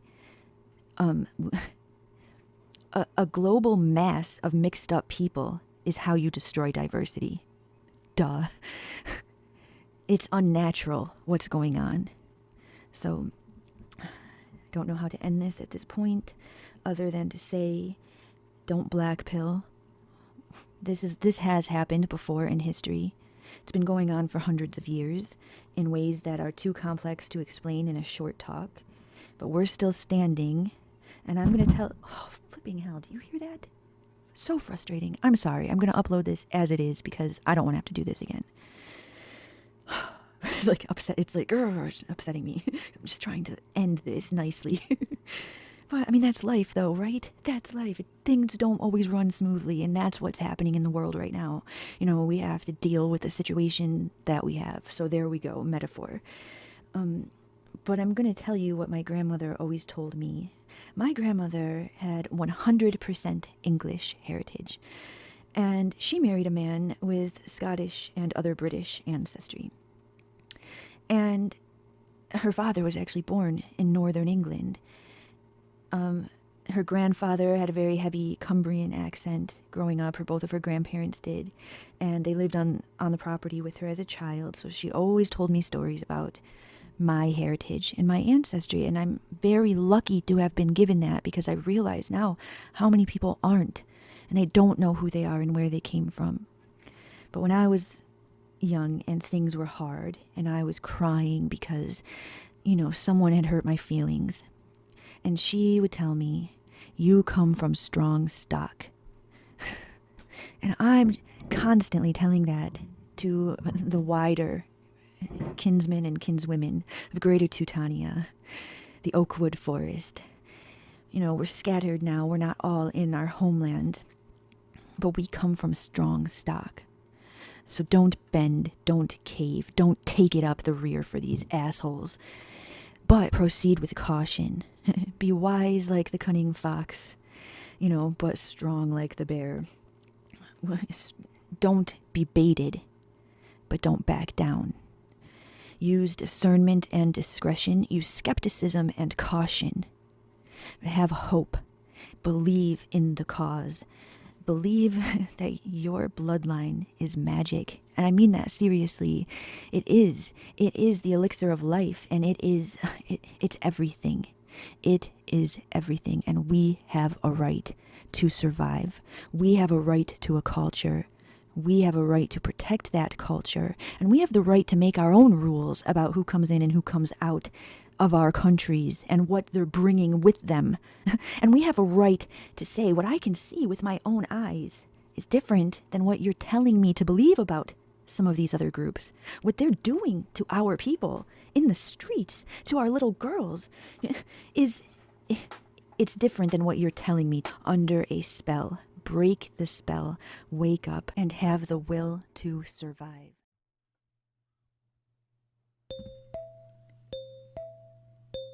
The shining one who rides the sky and keeps her watch on you and I. She blazes overhead so bright with her radiant, gleaming light, illuminating all she sees, nurturing the plants and the trees. The bright one brings the buds of spring with choruses of birds singing. Her hardy work makes such enchantment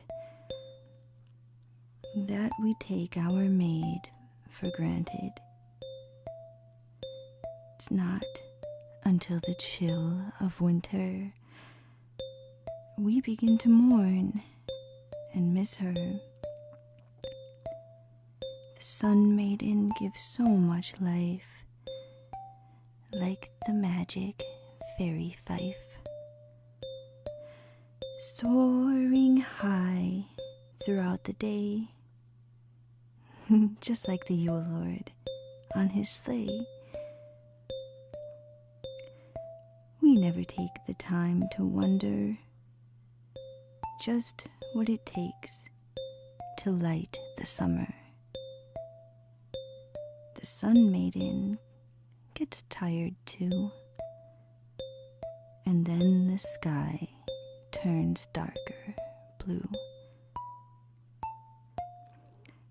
Thank you, Ushas, for your work, for eggs and rabbits and the stork. The Sun Maiden now heads to bed to mend and rest her weary head. When she's gone, dark ones will creep and cast their shadows in Castle Keep. But please don't cry and feel no sorrow, for the dawn will rise tomorrow.